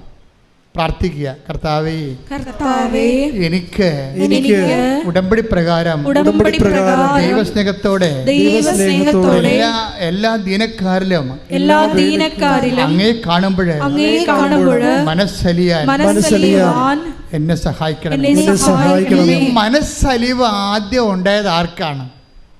ഈശോയ്ക്കാണ്. Take the bed of food. ജനത്തെക്കൂട്ടത്തെ കണ്ടപ്പോൾ അതിന് അനുകമ്പ തോന്നി. ശ്രദ്ധിക്കട്ടെ. ഹല്ലേലൂയ, ഹല്ലേലൂയ, ഹല്ലേലൂയ, ഹല്ലേലൂയ. യേശുവേ ആരാധന, ആരാധന, ആരാധന. യേശുവേ നന്ദി, മഹത്വം, മഹത്വം, മഹത്വം, മഹത്വം. ഹല്ലേലൂയ, ഹല്ലേലൂയ, ഹല്ലേലൂയ, ഹല്ലേലൂയ, ഹല്ലേലൂയ. യേശുവേ നന്ദി, ഹല്ലേലൂയ, ഹല്ലേലൂയ. ആരാധന, ആരാധന, യേശുവേ ആരാധന, ആരാധന, സ്നേഹരാജൻ യേശുവേ. മത്തായി 9:36 ജനക്കൂട്ടങ്ങളെ കണ്ടപ്പോൾ യേശുവിന് അവരുടെ മേൽ അനുകമ്പ തോന്നി. പിന്നെ പ്രശ്നം വെച്ച് കഴിഞ്ഞാൽ ഈ അനുകമ്പ, മനസ്സലിവ്, ഒരു സൽപ്രവൃത്തിയെ ക്രിസ്തുവിൻ്റെ കൃപാപര പ്രവൃത്തിയാക്കി മാറ്റുന്നത് ക്രിസ്തുവിൻ്റെ മനസ്സിൻ്റെ നിലവാരം സ്വീകരിക്കുമ്പോഴാണ്. അപ്പോൾ മാത്രമേ താഴെ വരാൻ പറ്റത്തുള്ള. മനസ്സിലായില്ലേ? ഒരു സൽപ്രവൃത്തിയെ കൃപാപര പ്രവൃത്തി ആക്കണത് അത് ചെയ്യുമ്പോൾ ക്രിസ്തുവിൻ്റെ മനസ്സിൻ്റെ നിലവാരത്തിലേക്ക് നമ്മുടെ മനസ്സ് നിലവാരപ്പെടുമ്പോഴാണ് ശരിക്കും. പതറിയണമെങ്കിലേ എന്ത് ചെയ്താലും ഇപ്പം ഞാൻ നിങ്ങളെ പത്രവും കൊടുത്ത് വിടും, ഭയങ്കര ഓരോരുത്തർ പറയും. അതായത് ലോകം മുഴുവൻ സുവിശേഷം ക്രിസ്തുവിനെ കൈമാറുന്ന സഭയിലെ ഏറ്റവും വലിയ ഒരു സംരംഭമാണിത്. ഇത് വെറുതെ കിട്ടിയൊന്നുമല്ല. 4 വയസ്സ് മുതൽ ഈ കക്ഷിയുടെ പുറകെ നടന്ന് കിട്ടിയതാ. എങ്ങനെയാണ് ദൈവമേ സുവിശേഷ വേല ചെയ്യേണ്ടത്, അതിന് പട്ടക്കാരനായ പറ്റുമെന്ന് എനിക്കൊരു ബോധം ഉണ്ടായിരുന്നു 10ാം ക്ലാസ്സിലേക്ക് പഠിക്കുമ്പോഴൊക്കെ. അതിനുശേഷം പട്ടക്കാരനായതിനു ശേഷവും പിന്നെയും ബാക്കി കർത്താവെ സുവിശേഷ വേലയെക്കുറിച്ച് പിന്നെയും എനിക്ക് ഇതല്ല, ഈ ശങ്കരാചാര്യ പറഞ്ഞ പോലെ നേതി ഇതല്ല ഇതിൻ്റെ അപ്പുറത്തുണ്ടെന്ന്. അങ്ങനെ അപ്പുറത്തുള്ളതിനെ അന്വേഷിച്ചപ്പോഴാണ് കർത്താവ് നമ്മൾ ഉടമ്പടി വരെ എത്തിയത്. നിങ്ങളിന്ന് എന്തുമാത്രം പ്രേക്ഷിതരാണ് ഉള്ളത്. പക്ഷേ പ്രേക്ഷിതരെ അറിയേണ്ട ഒരു കാര്യമുണ്ട്. ഒരു പത്രം കൊണ്ടൊരു മനുഷ്യൻ്റെ മുമ്പിലേക്ക്, ഒരു ഓട്ടോറിക്ഷക്കാരൻ്റെ മുമ്പിലേക്ക്, അല്ലെങ്കിൽ ഒരു ഓഫീസിലേക്ക് ചെല്ലുമ്പോൾ അവിടെ നിങ്ങളെ തന്തക്ക് വിളിക്കുമെന്ന് ആദ്യമേ നിങ്ങൾ കരുതണം. കാര്യം അവർക്ക് അവിടെ നിന്ന് തന്തക്ക് വിളിക്കാതിരിക്കുന്നത് ആരായിരിക്കും? അവരായിരിക്കല്ല, ക്രിസ്തു തന്നെയായിരിക്കും. പോരെ, പണിയായം. കാര്യം വചനം അങ്ങനെയല്ല പോണത്. നിങ്ങളെ ഉപദ്രവിക്കുന്നവരിൽ ആരെ കാണുമെന്നാണ് പറയണത്? ക്രിസ്തുവിനെ കാണണം. എന്നിട്ട് എന്താ കാണണത്? ഈ മനോഭാവം സ്വീകരിച്ചു കൊണ്ട് നിങ്ങൾ എളിമപ്പെടണം. അല്ലാതെ അവരെയും തന്തക്ക് വിളിച്ചിട്ട് പോരരുത്. മനസ്സിലായില്ലേ? അതുകൊണ്ടാണ് യേശു ക്രിസ്തുവിൻ്റെ മനോഭാവം. Take the word of God. ഫിലിപ്പിയർ 2:6. സ്തുതിക്കട്ടെ. ഹല്ലേലൂയ ഹല്ലേലൂയ ഹല്ലേലൂയ ഹല്ലേലൂയ. യേശുവേ ആരാധന ആരാധന ആരാധന. യേശുവേ നന്ദി. ഹല്ലേലൂയ. ഫിലിപ്പി 2:5 മുതലുള്ള തിരുവചനങ്ങൾ. യേശുക്രിസ്തുവിനുണ്ടായിരുന്ന ഈ മനോഭാവം, പറഞ്ഞ യേശുക്രിസ്തുവിനുണ്ടായിരുന്ന ഈ മനോഭാവം നിങ്ങളിലും ഉണ്ടാകട്ടെ. ദൈവത്തിന്റെ രൂപത്തിലായിരുന്നെങ്കിൽ അവൻ ദൈവവുമായുള്ള സമാനത നിലനിർത്തേണ്ട ഒരു കാര്യമായി പരിഗണിച്ചില്ല. തന്നെ തന്നെ ശൂന്യനാക്കിക്കൊണ്ട് ദാസന്റെ രൂപം സ്വീകരിച്ച് മനുഷ്യരുടെ സാദൃശ്യത്തിൽ ആയിത്തീർന്ന് ആകൃതിയിൽ മനുഷ്യനെ പോലെ കാണപ്പെട്ടു. ഈ ആകൃതിയും മനുഷ്യനെ പോലെ ആയി കാണപ്പെട്ടു എന്നുള്ള മനുഷ്യാവതാരം തുടരുകയാണ്. എന്താ കാര്യം? പല മനുഷ്യന്മാരും നമ്മളോട് ക്രിസ്തുവിൽ വളരൂ എന്ന് പറഞ്ഞുകൊണ്ട് നമ്മളെ പീഡിപ്പിക്കുകയും ഞെരിക്കുകയും ചെയ്യും. അപ്പോൾ എന്ത് ചെയ്യണമെന്നാണ് പറയണത്? ബുദ്ധിയും ബോധമുള്ളവൻ ആഹ്ലാദിച്ചുല്ലസിക്കുവൻ. എന്താ കാര്യം? സ്വർഗ്ഗത്തിൽ നിങ്ങൾക്കുള്ള പ്രതിഫലം വലുതായിരിക്കും. ശ്രദ്ധിക്കട്ടെ. ഹല്ലേലൂയ. Take the word of God. ഹല്ലേലൂയ ഹല്ലേലൂയ ഹല്ലേലൂയ ഹല്ലേലൂയ. യേശുവേ നന്ദി. ഹല്ലേലൂയ. ഇത്ര നല്ല ദൈവത്തോട് ഞാൻ എന്തു ചെയ്തു? കൈയടിച്ചോണ്ട് സന്തോഷത്തോടെ എന്റെ കൊച്ചു ജീവിതത്തെ നിന്റെ മുമ്പിൽ ദൈവത്തോട് കൈയടിച്ചുകൊണ്ട് ഇത്ര നല്ല ദൈവത്തോട് ഞാൻ എന്തു ചെയ്തു നന്ദി ചൊല്ലിടും. എന്റെ കൊച്ചു ജീവിതത്തെ നിന്റെ മുമ്പിൽ കാഴ്ചയിടാം. ലുക്ക 6:35. എന്നാൽ നിങ്ങൾ ശത്രുക്കളെ സ്നേഹിക്കുവിൻ, എന്നാൽ നിങ്ങൾ ശത്രുക്കളെ സ്നേഹിക്കുവിൻ, തിരിച്ചു കിട്ടും എന്ന് പ്രതീക്ഷിക്കാതെ മറ്റുള്ളവർക്ക് നന്മ ചെയ്യുകയും വായ്പ കൊടുക്കുകയും ചെയ്യുവിൻ. അപ്പോൾ നിങ്ങളുടെ പ്രതിഫലം വലുതായിരിക്കും, നിങ്ങൾ അത്യുന്നതന്റെ പുത്രന്മാരായിരിക്കുകയും ചെയ്യും. മനുഷ്യർ നിങ്ങളെ അവഹേളിക്കുകയും വ്യാജമായ എല്ലാത്തരം കുറ്റങ്ങളും നിങ്ങളുടെ മേൽ ആരോപിക്കുകയും ചെയ്യുമ്പോൾ നിങ്ങൾ ആഹ്ലാദിച്ചുല്ലസിക്കുവിൻ. എന്ന് പറഞ്ഞ് മനുഷ്യർ നിങ്ങളെ അവഹേളിക്കുകയും വ്യാജമായി എല്ലാ കുറ്റങ്ങളും നിങ്ങളുടെ മേൽ ആരോപിക്കുകയും ചെയ്യുമ്പോൾ ആഹ്ലാദിച്ചുല്ലസിക്കുവിൻ. എന്തുകൊണ്ടെന്നാൽ സ്വർഗത്തിലുള്ള പ്രതിഫലം വലുതായിരിക്കും. അപ്പൊ ചില സമയത്ത് ക്രിസ്തുവിന് വേണ്ടി ഇതുപോലെ അപമാനം ഏറ്റാൽ എന്ത് ചെയ്യണം? നമ്മൾ വിഷമിച്ച് വീട്ടിൽ പോരെന്നല്ല പറയണത്, ആഹ്ലാദിച്ച് ഉല്ലസിക്കണം. എന്താ കാര്യം? സ്വർഗത്തിൽ പറഞ്ഞ് നിങ്ങൾക്കുള്ള പ്രതിഫലം ശ്രദ്ധിക്കട്ടെ. മത്തായി 5:11-12. എന്നെ പ്രതി മനുഷ്യർ നിങ്ങളെ അവഹേളിക്കുകയും പീഡിപ്പിക്കുകയും എല്ലാവിധ തിന്മകളും നിങ്ങൾക്കെതിരെ വ്യാജമായി പറയുകയും ചെയ്യുമ്പോൾ നിങ്ങൾ ഭാഗ്യവാന്മാർ, നിങ്ങൾ ആനന്ദിച്ച് സ്വർഗത്തിൽ നിങ്ങളുടെ പ്രതിഫലം വലുതായിരിക്കും. സ്വർഗത്തിൽ പ്രതിഫലമെന്ന് മാത്രം പറഞ്ഞാൽ ഓക്കെ, ഇതങ്ങനെയല്ല പ്രശ്നം. വലിയ പ്രതിഫലമുണ്ട്, ചെറിയ പ്രതിഫലമുണ്ട്. മനസ്സിലായില്ലേ? ഇത് ഭയങ്കര സീരിയസ് വിഷയമാണ്. അതായത് ഓരോ വ്യക്തികൾക്കും അവരുടെ അധ്വാനത്തിന് ആനുപേക്ഷികമായ പ്രതിഫലമാണ് ലഭിക്കുന്നത്. അപ്പം അതിനകത്ത് വലിയ പ്രതിഫലമുണ്ട്. ഞാൻ എപ്പോഴും നിങ്ങളോട് പറയും, സൂര്യനുണ്ട്, ചന്ദ്രനുണ്ട്, നക്ഷത്രങ്ങളുണ്ടെന്ന് പറഞ്ഞില്ലേ, അതുപോലെ തന്നെ മഹത്വം കൃപ സ്വീകരിക്കുന്ന അനുസരിച്ച് കൊണ്ട് നമുക്ക് ആർജിക്കുന്ന മഹത്വം വലിയ മഹത്വമുണ്ട്, ചെറിയ മഹത്വമുണ്ട്, മഹത്വമില്ലായ്മയും ഉണ്ടാകും ചിലപ്പോൾ. അതുകൊണ്ട് തന്നെ നിങ്ങൾ ഓർക്കുക, സൽപ്രവൃത്തികൾ കൂടിപ്പോയെന്ന് ആരും ചിന്തിക്കരുത്, എത്ര കൂടിയാലും. അതുകൊണ്ടാണ് ഈശോ പറഞ്ഞത്, എന്തെല്ലാം തരം അപകട മേഖലകളിലൂടെയാണ് സുവിശേഷത്തിൻ്റെ സാക്ഷ്യ ജീവിതം ഈശോ മുന്നേറ്റിക്കൊണ്ടു പോകണമെന്നറിയാവോ? മനുഷ്യർ നിങ്ങളെ ചണ്ട കൂടി ഉടുപ്പ് കരസ്ഥമാക്കുക, അവഹേളിക്കുക, വേഷമായ കുറ്റം ആരോപിക്കുക, അപ്പോൾ നിങ്ങൾ ആഹ്ലാദിക്കുവിൻ. സത്യസന്ധമായ ദൈവത്തെ, സ്വർഗത്തെ കണ്ടവർക്ക് മാത്രമേ ഇതുപോലെ വ്യക്തമായിട്ട് മനുഷ്യരാശിയെ പ്രബോധിപ്പിക്കാൻ പറ്റത്തുള്ളൂ. അല്ലാത്തവർക്ക് വേദഘോരമായിട്ടുള്ള കുറേ സ്വപ്നങ്ങളെ കൊണ്ട് കൊടുത്ത് മാനുഷികമായിട്ട് മനുഷ്യനെ വഞ്ചിക്കുകയാണ് ചെയ്യണത്. സത്യസന്ധമായി ഈ ഭൂമിയിൽ നാം അനുഭവിക്കുന്ന എണ്ണി പറയുന്ന മാനസിക ശാരീരിക പീഡകൾ, when we receive it in the name of Jesus Christ, we are in our kingdom of God. നമ്മൾ ദൈവത്തിൻ്റെ ആലയത്തിലാണ്, അവൻ്റെ ദൈവരാജ്യത്തിലായിരിക്കും. അപ്പം ദൈവരാജ്യത്തിനെ പ്രതിയായിട്ട് നിങ്ങൾ കാഴ്ചവെക്കണം. എന്ത് വിഷയമുണ്ടായി? അതുകൊണ്ടാണ് നിങ്ങൾ പരമാവധി പോകണ്ട എന്ന് ഈശോ പറയണത്, ശണ്ട കൂടാൻ പോകണ്ട എന്ന് ഈശോ പറയണത്. ചിലയിടത്ത് തോറ്റു കൊടുക്കാൻ പറയും, ചിലത് തല്ലും കൊണ്ട് പോരാൻ പറയും. എന്താ കാര്യം? നമുക്കിനിയും പോകാൻ ഇടമുണ്ട്. അതുകൊണ്ടാണ്. പോകാൻ ഇടമില്ലാത്തവർ തല്ലും കൊണ്ട് പോരണ്ട, തിരിച്ച് തല്ലിട്ട് പോരാൻ പറയും. അവർക്ക് പോകാൻ ഇടമില്ല. ഈ ഭൂമി വെച്ച് അവരുടെ ജീവിതം അവസാനിക്കുകയാണ്, സെമിത്തേരി വെച്ച്. പക്ഷെ നീ അങ്ങനെയല്ല. നിനക്ക് വേണ്ടി മരിച്ചവൻ നിനക്ക് വേണ്ടി ഉയർത്തെഴുന്നേറ്റുകൊണ്ട് അവൻ വീണ്ടും വരുമെന്ന് പറയുന്നുണ്ട്. സമരക്കാരൻ പറയുന്ന കഥയിൽ ഒരു വാക്കുണ്ട്. എന്താണ് ആ വാക്ക്?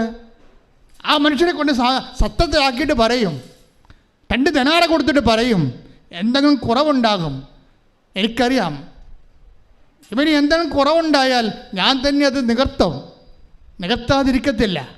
എപ്പോഴാണ്? ഞാൻ തിരിച്ചു വരുമെന്ന്. ആരാണ് തിരിച്ചു വരാൻ പോണത്? നിനക്ക് വേണ്ടി ക്രൂശിക്കപ്പെട്ടവൻ തിരിച്ചു വരുമെന്ന് അവൻ പറഞ്ഞിട്ടുണ്ട്. അതാണ് ക്രിസ്തു. കൈയടിച്ച് കർത്താവേ.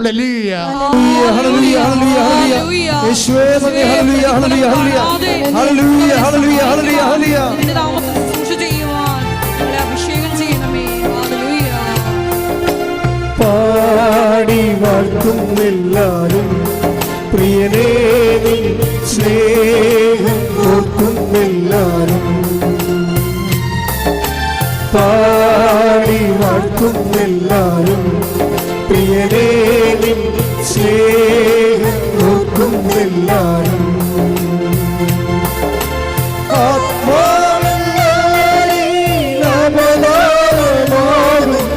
നവകിന്നരം തൂക്കി ഞങ്ങൾ പാടും. ലോകമാകും ബാബിലോണിൽ മിഴിനീരി പുഴയോരം തങ്ങി സ്തുതി പാടിടും. പാടി വാഴ്ത്തുന്നെല്ലാരും പ്രിയനേ നിൻ സ്നേഹം ഓർക്കുന്നെല്ലാരും. പാടി വാഴ്ത്തുന്നെല്ലാരും പ്രിയനേ നിൻ സ്നേഹം ഓർക്കുന്നെല്ലാരും.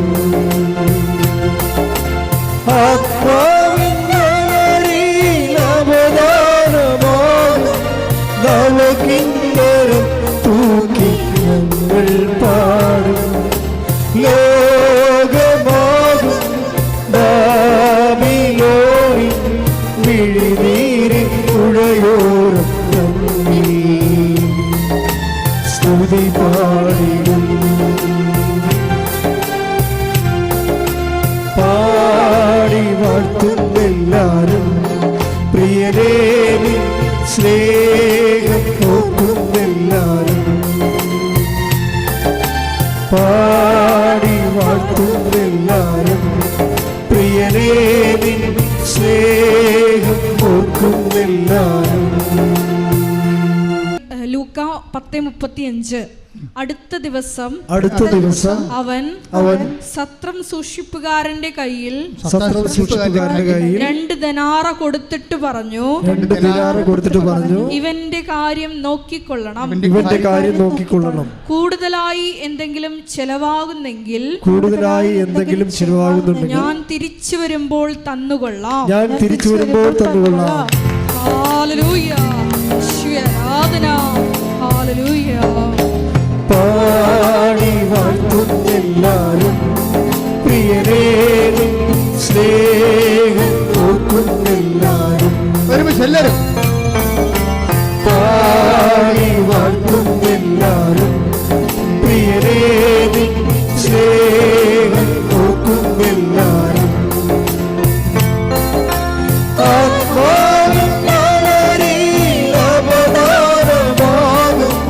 നവകിന്നരം തൂക്കി ഞങ്ങൾ പാടും. ലോകമാകും ബാബിലോണിൽ മിഴിനീരിൻ പുഴയോരം തങ്ങി സ്തുതി പാടിടും. പാടി വാഴ്ത്തുന്നെല്ലാരും പ്രിയനേ നിൻ സ്നേഹം ഓർക്കുന്നെല്ലാരും. പരിശുദ്ധ പരമദിവ്യകാരുണ്യത്തിന് ആരാധനയും സ്തുതിയും പുകഴ്ചയും ഉണ്ടായിരിക്കട്ടെ. ഈ സമരിയക്കാരൻ ആരാണെന്ന് ചോദിച്ചാൽ നമുക്കറിയാം. പരിശുദ്ധാത്മാവിലാണ് സുവിശേഷം വായിക്കുന്നുണ്ടെങ്കിൽ ആത്മാവ് അവനോട് പറയും, ഇത് നിനക്ക് വേണ്ടി ക്രൂശിക്കപ്പെട്ടവനാണ്. ഇവൻ്റെ കയ്യിരിക്കുന്ന വെള്ളവും ഇവൻ്റെ കയ്യിരിക്കുന്ന വീഞ്ഞും എണ്ണയുമാണ് നിന്നെ ആത്മാവിനെ പൂരിതമാക്കിയിരിക്കുന്ന ദൈവത്തിൻ്റെ കൃപ. ഇവനെന്താ പറയണത്? ആ സത്യസൂക്ഷിപ്പുകാരനോട് പറയുന്ന വാക്കുണ്ട്. എന്താ പറയണത്? എന്തെങ്കിലും കൂടി ചിലവാകണമെങ്കിൽ അതാരോട് പറയണതാ? ആരെല്ലാം കർത്താവിന് വേണ്ടി വേല ചെയ്യുന്നുവോ അവനോടെല്ലാം ദൈവം പറഞ്ഞ വാക്കാണ്. നിന്റെ സഹോദരന് വേണ്ടി, അമ്മയ്ക്ക് വേണ്ടി, അപ്പന് വേണ്ടി, അയൽവാസിക്ക് വേണ്ടി, നിന്റെ ശത്രുവിന് വേണ്ടി പോലും എന്തെങ്കിലും കൂടി നിന്റെ കയ്യിൽ ചിലവാകണമെങ്കിൽ എൻ്റെ ദൈവവേദനെ അത് സൗജന്യമല്ല. I will repay it. ഞാനത് തിരിച്ചു തരും. എപ്പോഴാണ്? ഞാൻ വരുമ്പോൾ വരണവരെ നീ കാത്തിരിക്കണം. കൈയടിച്ച് കർത്താവ്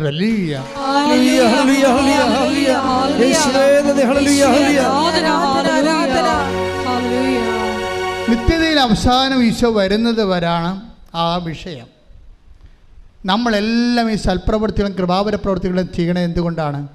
അവൻ മഹത്വരാജനായി വീണ്ടും വരുമ്പോൾ അവൻ്റെ കൂടെ അവൻ്റെ സൂര്യസ്വഭയിലേക്ക് പ്രവേശിച്ചുകൊണ്ട് മഹത്വത്തിൻ്റെ സ്വർഗീയ വിരുന്നിലെ സ്വർഗീയ ജെറുസലേമിലെ മണവാളിൻ്റെ കൂടെ സഭയാകുന്ന മണവാട്ടി നിത്യമായ ബാങ്കറ്റ് ആൻഡ് ഫീസ്റ്റിൻ്റെ സെലിബ്രേഷൻസിന് വേണ്ടി നമ്മൾ നമ്മുടെ ജീവിതത്തെ ഒരുക്കിയാണ്. കൈയിടിച്ച് കർത്താവ് ഹല്ലേലൂയ ഹല്ലേലൂയ ഹല്ലേലൂയ ഹല്ലേലൂയ യേശുവേ നന്ദി ഹല്ലേലൂയ ഹല്ലേലൂയ ഹല്ലേലൂയ സ്വർഗീയ രാജനീശോ നിൻ മുൻപിൽ വന്നിരാനാ കാരുണ്യ സാഗരമേ കാത്തുകൊള്ളണമേ നീ കാരുണ്യ സാഗരമേ കാത്തുകൊള്ളണമേ നീ. അപ്പം കൂടിപ്പോയെന്നൊന്നും പറയരുത് കേട്ടോ. അപ്പനെയും അമ്മനെയും അയൽവാസികളെയൊക്കെ സഹായിച്ചതിൽ കൂടിപ്പോയെന്നൊന്നും പറയരുത്. കൂടിപ്പോയാൽ എന്തെങ്കിലും കൂടുതൽ ചിലവായാൽ എന്താണ്, ഞാൻ തിരിച്ചു വരുമ്പോഴേ അത് നിത്യതയ്ക്ക് വേണ്ടിയുള്ള നിക്ഷേപമാണ്. കൈയടിച്ച് കർത്താൻ ഹല്ലേലൂയ ഹല്ലേലൂയ ഹല്ലേലൂയ ഹല്ലേലൂയ യേശുവേ കാരുണ്യ സാഗരമേ കാത്തുകൊള്ളണമേ നീ കാരുണ്യ സാഗരമേ കാത്തുകൊള്ളണമേ നീ. ഈ നമ്മൾ പറയുന്ന അയാൾ ആ മുറിവിലൊഴിച്ച എണ്ണയില്ലേ, ആ സമരക്കാരൻ എൻ്റെ ആ വഴിവെക്കിൽ മൃതപ്രമായി കിടന്ന മനുഷ്യൻ്റെ വ്രണങ്ങൾ എന്താണ് ഒഴിച്ചത്? എണ്ണയും വീഞ്ഞും. അതാണ് ഈ സൽപ്രവൃത്തികളെന്ന് പറയണത്. മനസ്സിലായില്ലേ? നമ്മൾ ചെയ്യുന്ന സൽപ്രവൃത്തികളുടെ പ്രതീകാത്മകമായ സുവിശേഷ വചനമാണ് എണ്ണയും വീഞ്ഞുമെന്ന്. ചില സമയത്ത് നമ്മൾ അതുകൊണ്ടാണ് ഈശോ പറയണത്, ചില ഒരു ഭയങ്കര ബുദ്ധിമാന്മാരായിരിക്കും പക്ഷെ വിവരം ഉണ്ടാകത്തില്ലെന്ന്. ഭയങ്കര ബുദ്ധിമാന്മാരായിരിക്കും മനുഷ്യന്മാരുടെ കൂട്ടത്തിലേ. സാധാരണ മനുഷ്യരുമുണ്ട്, കുറച്ച് ബുദ്ധി കൂടിയ ആൾക്കാരുണ്ടല്ലോ. അപ്പം അവരെല്ലാം ചെയ്യണത് നമ്മളെന്ത് കൊടുക്കുന്നു, നമുക്കെന്ത് കിട്ടുന്നു, അതിനൊരു അംശം അങ്ങോട്ട് കൊടുക്കുന്നു. നമ്മളൊരു ദൈവമായിട്ടൊരു ബിസിനസ്സിലാണ് നമ്മൾ ചെയ്യണത്. കാരണം നമ്മൾ പറയും അനിയത്തിയുണ്ട്, ചേട്ടത്തിയുണ്ട്, ചേട്ടനുണ്ട്, അവരൊക്കെ ഈ അമ്മ പറ്റത്തില്ലേ, പിന്നെ എനിക്ക് മാത്രം എൻ്റെ ബെഡർക്ക് എന്ത് മാത്രമുണ്ട് അമ്മ വന്ന് അത് കണക്ക് പറയില്ലേ. മിണ്ടാണ്ടിരിക്കാനാണ് എപ്പോഴും നല്ലത് കേട്ടോ. അപ്പോൾ ഉള്ളത് ചെയ്തത് പോലും ഇല്ലാണ്ടാവും. നമ്മളുടനെ പറയത്തില്ലേ, ആശുപത്രി പോയി നിൽക്കുമ്പോൾ, അമ്മയുടെ കൂടെ ആശുപത്രി പോയി നിൽക്കുമ്പോൾ പറയത്തില്ലേ, ഞാൻ മാത്രമുള്ള അനിയത്തിയുണ്ട്, അവൾ വന്ന് നിൽക്കണില്ല, അവൾ ടീച്ചറാണ്, മൂർത്തി ചേടത്തിയുണ്ട്, അവിടെ കാനഡയിൽ പോയിരിക്കുകയാണ്, അവളിങ്ങനെ വരത്തിരിക്കുക, പിടിക്കത്ത് പോയില്ല, ഞാൻ മാത്രമാണ് എൻ്റെ പള്ളിക്കാണെല്ലാം കിടക്കണമെന്ന്. എൻ്റെ മക്കളെ, നിങ്ങൾ നിത്യതയിൽ നിനക്ക് ഓഹരി കിട്ടാൻ വേണ്ടി കർത്താവ് നിന്നെ പ്രത്യേകം തിരഞ്ഞെടുത്തിട്ട് നിനക്ക് ഈ വിഷയം ഏൽപ്പിച്ചേക്കുന്ന ആരാണ്? ക്രിസ്തുവാണെന്ന് കരുതാത്തോളം കാലം നിനക്കൊരിക്കലും കൃപയായി ജീവിക്കാൻ പറ്റത്തില്ല. അവരെ ഒരിക്കലും കമ്പയർ ചെയ്യരുത് ഒരു വിഷയത്തിന്. ഇവിടെ എന്താ പ്രശ്നം? ചിലർക്ക് എണ്ണ ഉണ്ട്, ചിലർക്ക് എണ്ണയില്ല, അത്രയേ ഉള്ളൂ. ഒരപ്പൻ്റെ അമ്മയുടെ മക്കളായിരിക്കാം. ചിലർക്ക് എണ്ണ കയ്യിലുണ്ടാകാം, ചിലർക്ക് കയ്യിൽ എണ്ണ ഉണ്ടാകത്തില്ല. അതാണ് പ്രശ്നം. അവരെ കുറ്റം പറഞ്ഞ എന്താ കാര്യം? അവരെണ്ണ വാങ്ങാൻ പോയിരിക്കുകയല്ലേ, അപ്പം മണവാളം വരും. പരിപാടി തീർന്നില്ലേ? വായിച്ച് 25:4 മത്തായി സുവിശേഷം. ശ്രദ്ധിക്കട്ടെ. ഹല്ലേലൂയ ഹല്ലേലൂയ ഹല്ലേലൂയ ഹല്ലേലൂയ 25:4 മത്തായിയുടെ സുവിശേഷം. ഹല്ലേലൂയ ഹല്ലേലൂയ മത്തായി 25:4 വിവേകമതികളാകട്ടെ വിളക്കുകളോടൊപ്പം പാത്രങ്ങളിൽ എണ്ണയും എടുത്തിരുന്നു.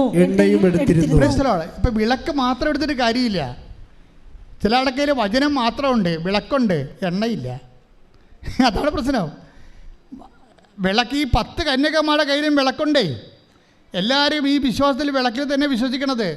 പക്ഷേ ഈ സംഭവം കത്തത്തില്ല. വചനം കത്തിക്കണമെങ്കിൽ എന്ത് വേണം? എണ്ണ വേണം. അതിനെന്ത് വേണം? മനസ്സലിവ് വേണം. മറ്റാൾ എണ്ണ പെരട്ടിയതിന് മുമ്പ് സംഭവം ഉണ്ടായി. അയാൾക്ക് സമരക്കാർ എണ്ണ പെട്ടുന്ന മുമ്പ് എന്താ സംഭവിച്ചത്? മനസ്സലിഞ്ഞ്. അല്ല, ജോസഫ് മതിയിടല്ല എണ്ണ പെരട്ടിയത്. നിങ്ങൾ പല ആൾക്കാർ എണ്ണ പെട്ടണ ഉടമ്പടി എടുത്തതുകൊണ്ടാണ് സൽപ്രവൃത്തി കാണിക്കണത്. അതല്ല, മനസ്സലിയണം. ആരെപ്രതി? ക്രിസ്തുവിനെ പ്രതി മനസ്സലിയുമ്പോൾ ആണ് അത് ക്രിസ്തുവിൻ്റെ കൃപാവര പ്രവൃത്തിയായിട്ട് മാറണത്. അല്ലെങ്കിൽ അത് ഉടമ്പടി പ്രവൃത്തിയായിട്ട് കേവലമായിട്ട് മാറുകയും ഫ്രൂട്ട്ഫുൾ അല്ലാതെ വരിക സാധ്യതയുണ്ട്. ഇപ്പോൾ ഇവിടെ എന്താ പ്രശ്നം? 10 കന്യകമാരുണ്ടായിരുന്നു. അതിൽ ചില 5 പേര് പാത്രങ്ങളിൽ എണ്ണ എടുത്ത് വേറെ എക്സ്ട്രാ ആയിട്ട് എടുത്തു, ചെറിയ വിളക്ക് മാത്രം കൊണ്ടുവന്നു. പക്ഷേ എന്താ പറയുക, അവസാനം ഷെയർ ചെയ്യാൻ പറ്റത്തില്ല. നീ എൻ്റെ ചേർത്തിയല്ലേ, നിൻ്റെ സൽപ്രവൃത്തി കുറച്ച് ഇങ്ങോട്ട് തരാൻ പറഞ്ഞാൽ തരാൻ പറ്റത്തില്ല. അതാണ് വിഷയം. അത് അവസാനമേ മനസ്സിലാകത്തുള്ളൂ. നീ എൻ്റെ അനിയത്തിയല്ലേ, നമ്മൾ രണ്ട് ഒരു വയറ്റിൽ പെറ്റതല്ലേ, നീ എൻ്റെ ഭർത്താവല്ലേ, നീ എൻ്റെ ഭാര്യയല്ലേ എന്ന് ചോദിച്ചു കഴിഞ്ഞാൽ സൽപ്രവൃത്തികൾക്ക് കൃപ കൈമാറ്റാൻ, അനുഗ്രഹം കൊടുക്കാൻ പറ്റുമായിരിക്കും, കൃപ കൈമാറാൻ പറ്റത്തില്ല. അത് നമ്മൾ ശ്രദ്ധിക്കണം, സൂക്ഷിക്കണം. അല്ലാതെ നിങ്ങൾ വിചാരിക്കും ഞാൻ ഭാര്യ പള്ളിയിൽ പോകണ്ടല്ല, പിന്നെ എനിക്ക് വേണ്ടി കൂടി നീ പ്രാർത്ഥിച്ചാൽ മതി എന്നൊക്കെ പറഞ്ഞാൽ അനുഗ്രഹം ഓക്കെയാണ്, കൃപ ഓക്കെയല്ല. അത് നീ തന്നെ കർത്താവിൻ്റെ നാമത്തെ സ്വീകരിച്ച് ദൈവസ്നേഹത്തോട് നിൻ്റെ ആത്മാവിൽ നീ ചെയ്യേണ്ട കാര്യങ്ങളാണ്. അവിടെ പങ്കുകാരില്ല. അതാണ് പറയണത്. ആ കന്യകമാരോട് പറയുന്നത് കേട്ടല്ലേ, ഞങ്ങൾ തരത്തില്ല, തന്നിട്ടും കാര്യമില്ല. കാര്യം എന്താ, നിങ്ങൾക്ക് തികയാതെ വരും. പറ്റും. പക്ഷേ കൃപയ്ക്കൊരു പ്രശ്നമുള്ളതെന്ന് വെച്ച് കഴിഞ്ഞാൽ അത് തികയാതെ വരാനുള്ള സാധ്യതയുണ്ട് എന്നാണ്. അതുകൊണ്ടാണ് അത് കൈമാറ്റം ചെയ്യാൻ പറ്റാത്തത്. കൃപ കൈമാറ്റം ചെയ്യാൻ പറ്റത്തില്ല. അത് വളരെ സീരിയസ് ആയിട്ട് മനസ്സിലാക്കേണ്ട വിഷയമാണ്. അതുകൊണ്ട് നീ 10 പത്രം കൂടുതൽ കൊടുത്താൽ അതിൻ്റെ കർത്താവിൻ്റെ നാമത്തിലാണ് കൊടുത്തിരിക്കണമെങ്കിൽ അതിൻ്റെ കൃപ നിനക്കാണ് ലഭിക്കണത്.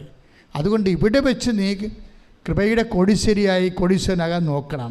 കാര്യം കഠിന വചനങ്ങളാണ് ചെയ്യുമ്പോഴാണ് അതിലാണ് കൂടുതൽ കൃപ അടങ്ങിയിരിക്കുന്നത്. അതിൻ്റെ എല്ലാം നിത്യതയാണ് ഉദ്ദേശിക്കുന്നത്. കർത്താവ് നിത്യതയെക്കുറിച്ച് പറയുമ്പോൾ ഇപ്പോൾ എന്താ പ്രശ്നം? അതായത് ഇവർക്ക് എന്നാ പറ്റിയത് ഈ കന്യകമാർക്ക്? മണവാളൻ വരാൻ വൈകി, ഉറക്കം വരികയാൽ കന്യകമാർ കിടന്നുറങ്ങി. അർദ്ധരാത്രിയിൽ ഇതാ മണവാളൻ പുറത്തു വന്ന് അവനെ എതിരേൽക്കുവിനെന്ന് ആർപ്പുവിളിയുണ്ടായി. പക്ഷേ കന്യകമാർ എഴുന്നേറ്റപ്പോൾ കുറേ പേർക്ക് എണ്ണയില്ല. അവർ പിന്നെ അവരുടനെ വാതിൽ അടക്കപ്പെടുകയാണ്. കർത്താവ് നിത്യതയുടെ കാര്യം പറയുമ്പോഴാണ് ഇതില്ല, അവസാനം പറയണ ഭാഗമാണ് ഇതില്ല. കർത്താവിൻ്റെ ഈ യാത്രയുടെ ഈ മാനുഷികമായ അവതാര യാത്ര അവസാനിക്കണ മുമ്പ് ലാസ്റ്റ് പറയുന്ന ഭാഗങ്ങളാണ് മത്തായി 25 കൊണ്ടൊന്ന് ചേർത്തിരിക്കുന്നത്. ഇവിടുത്തെ മണവാളനല്ല ഈശോയാണ്. വരാൻ വൈകണതെല്ലാം അവൻ്റെ 2ാം വരവുമായിട്ട് ബന്ധപ്പെട്ട കാര്യങ്ങളാണ് പറയണം. മുഴുവൻ കഥകളിലൂടെ പറയണമെന്നേ ഉള്ളൂ. അപ്പോഴൊരു കാര്യം, മണവാളൻ വരാൻ വൈകിയെന്ന് കഥ പറയുന്നുണ്ട്. സെൻറ്റ് പോളിനൊക്കെ പറഞ്ഞ അബദ്ധം, ഇത്തിരി കൂടി പരിശുദ്ധാത്മാവ് ഉണ്ടായിട്ടെങ്കിലേ കർത്താവ് വരാൻ വൈകുമെന്ന് മനസ്സിലാകുമായിരുന്നു. ശരിക്കും അവരിപ്പോൾ വരുമെന്ന് പറഞ്ഞുകൊണ്ട് ആദ്യകാലങ്ങളിരുന്ന് ഇപ്പോൾ വരും കർത്താവ്, ഇപ്പോൾ വരുമെന്ന് പറഞ്ഞു. അതിൻ്റെ വചനങ്ങളുണ്ട് ഇപ്പോൾ വരുന്നത്. പക്ഷേ വരാൻ വൈകുമെന്ന് കർത്താവ് തന്നെ പറഞ്ഞിട്ടുണ്ട്. 10:25 മണവാള ഇപ്പോൾ ഈ നമ്മൾ ഇമ്മീഡിയറ്റ് പരൂസ്യ എന്നും പറഞ്ഞ ആദിമസഭയെ കുറേ കാലം വിശ്വസിച്ചതാണ്. അതായത് ഇപ്പം കർത്താവ് വരുമെന്ന്. പക്ഷേ കർത്താവ് തന്നെ പറഞ്ഞിട്ടുണ്ട് മണവാളൻ വരാൻ വൈകും. അതാണ് മണവാളനെ കൊടുത്തിരിക്കുന്ന കാര്യം. അപ്പോൾ എന്നാ പറ്റിയിരിക്കണത്? എത്ര വൈകിയാലും നമ്മുടെ കയ്യിൽ എന്തുണ്ടാകണം? കൃപയുണ്ടാകണം. നമ്മുടെ കയ്യിൽ കൃപയുണ്ടാകണം. നമുക്ക് കൃപാവര പ്രവൃത്തികളുണ്ടാകണം. അതുകൊണ്ട് എന്താണ്? ജാഗ്രതയുണ്ടാകണം ഈ വിഷയത്തിൽ. ഉടമ്പടി നിങ്ങളെ ഉയർത്തണം അങ്ങനെയാണ്. പക്ഷെ ചെയ്യുന്ന പ്രവൃത്തികൾ ദൈവസ്നേഹത്തോടെ ചെയ്യണമെന്നാണ് ഇത്രയും നേരം പറഞ്ഞതിൻ്റെ ചുരുക്കം. ശ്രദ്ധിക്കട്ടെ. ഹല്ലേലൂയ.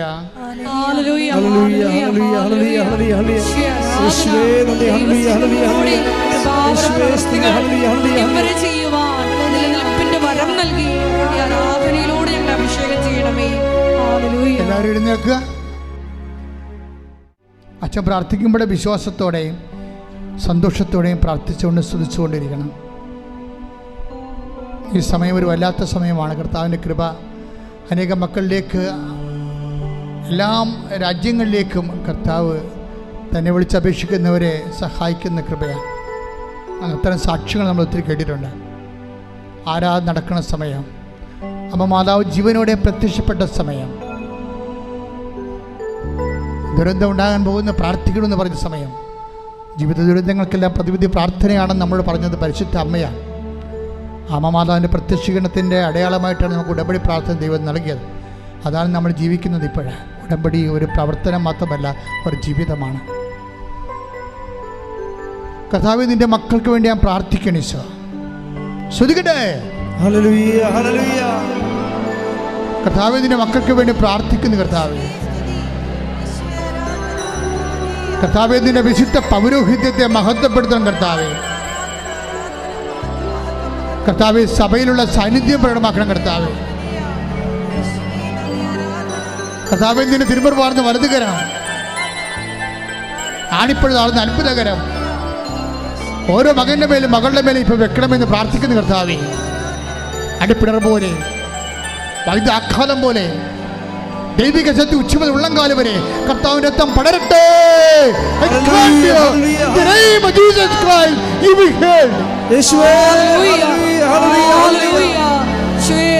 എല്ലാ മക്കളെയും തിരുത്താൽ കഴുകി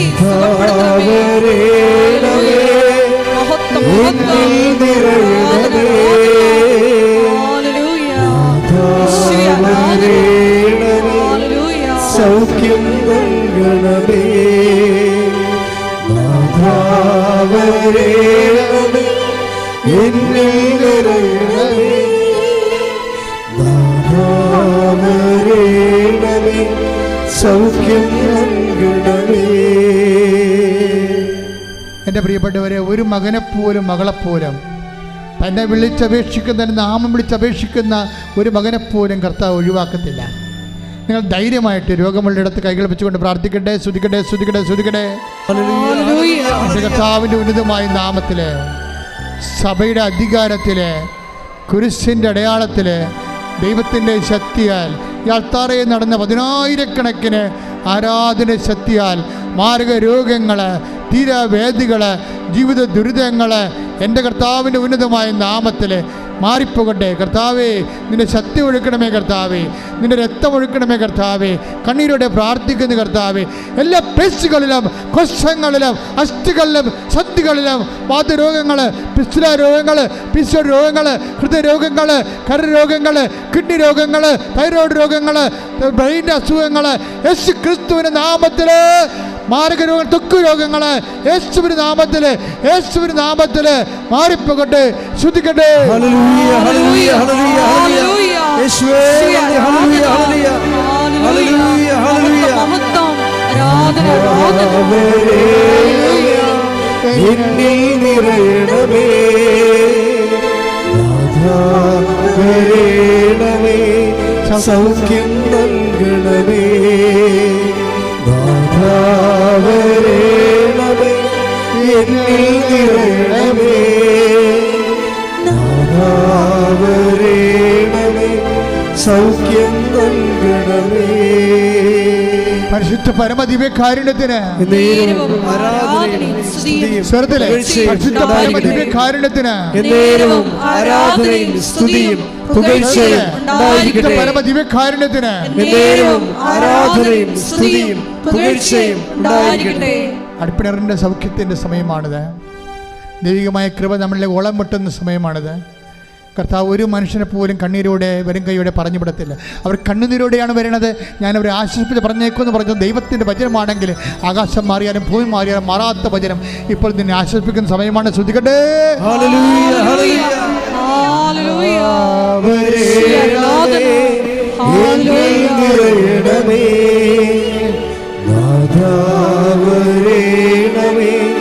സൗഖ്യം നൽകണമേ, വരേണമേ, എന്നിൽ നിറയണമേ, വരേണമേ, സൗഖ്യം നൽകണമേ. കൈകൾ കൂപ്പിക്കൊണ്ട് കർത്താവിനെ തന്നെ നോക്കിക്കൊണ്ട് പ്രാർത്ഥിക്കാം. ഇപ്പോൾ നമ്മൾ പ്രാർത്ഥിക്കാൻ പോകുന്ന വിഷയങ്ങൾ, വിവാഹം ഒത്തുവരാത്ത മക്കൾ.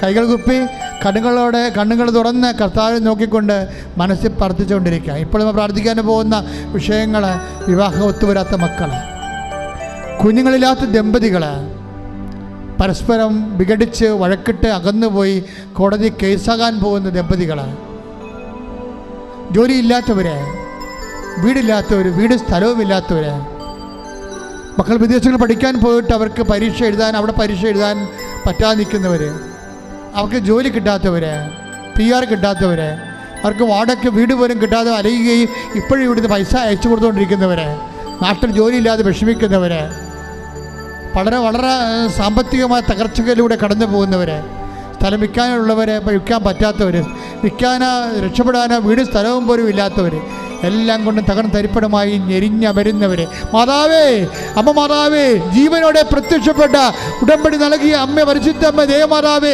ഈശോയുടെ ജീവനോടെ പ്രത്യക്ഷപ്പെട്ടുകൊണ്ടിരിക്കുന്ന ഈ നിമിഷങ്ങളിൽ ഞങ്ങളുടെ മക്കൾക്ക് വേണ്ടി കണ്ണീരോടെ പ്രാർത്ഥിക്കുന്ന എന്തെല്ലാം വിധത്തിൽ ആരെല്ലാം ഏതെല്ലാം വേദന അനുഭവിക്കുന്നവർ സഹായിക്കാൻ ഒരു മനുഷ്യൻ പോലും ഇല്ലാത്ത അവസ്ഥകൾ ദൈവത്തിൻ്റെ കരുണ അമ്മയുടെ പ്രത്യേക കാരുണ്യമാധ്യത്തോടെ യേശു നാമത്തിൽ നിന്നെ വിടുതൽ പ്രാപിക്കുകയും സൗഖ്യപ്പെടുകയും ചെയ്യട്ടെ. ശ്രദ്ധിക്കട്ടെ.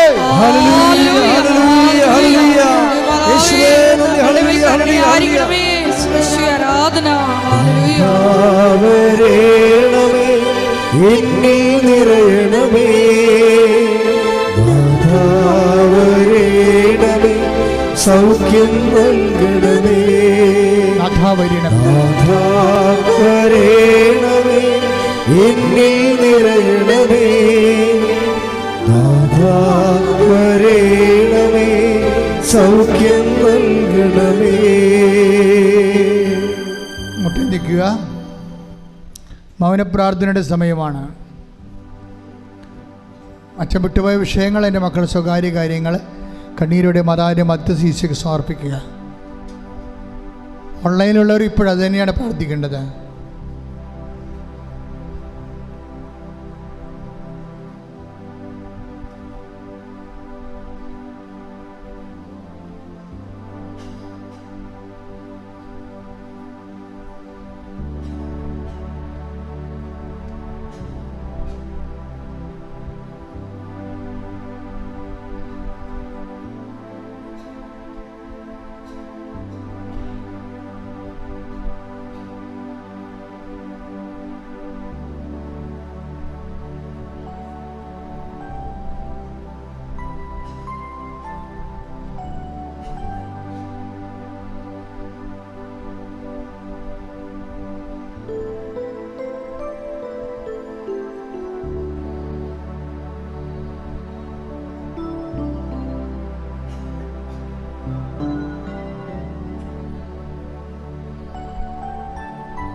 പരിശുദ്ധ പരമമാ ദിവ്യകാരുണ്യമേ, ഇന്നുമെന്നും അങ്ങേക്കാരാധന. പരിശുദ്ധ പരമമാ ദിവ്യകാരുണ്യമേ, ഇന്നുമെന്നും അങ്ങേക്കാരാധന. പരിശുദ്ധ പരമമാ ദിവ്യകാരുണ്യമേ,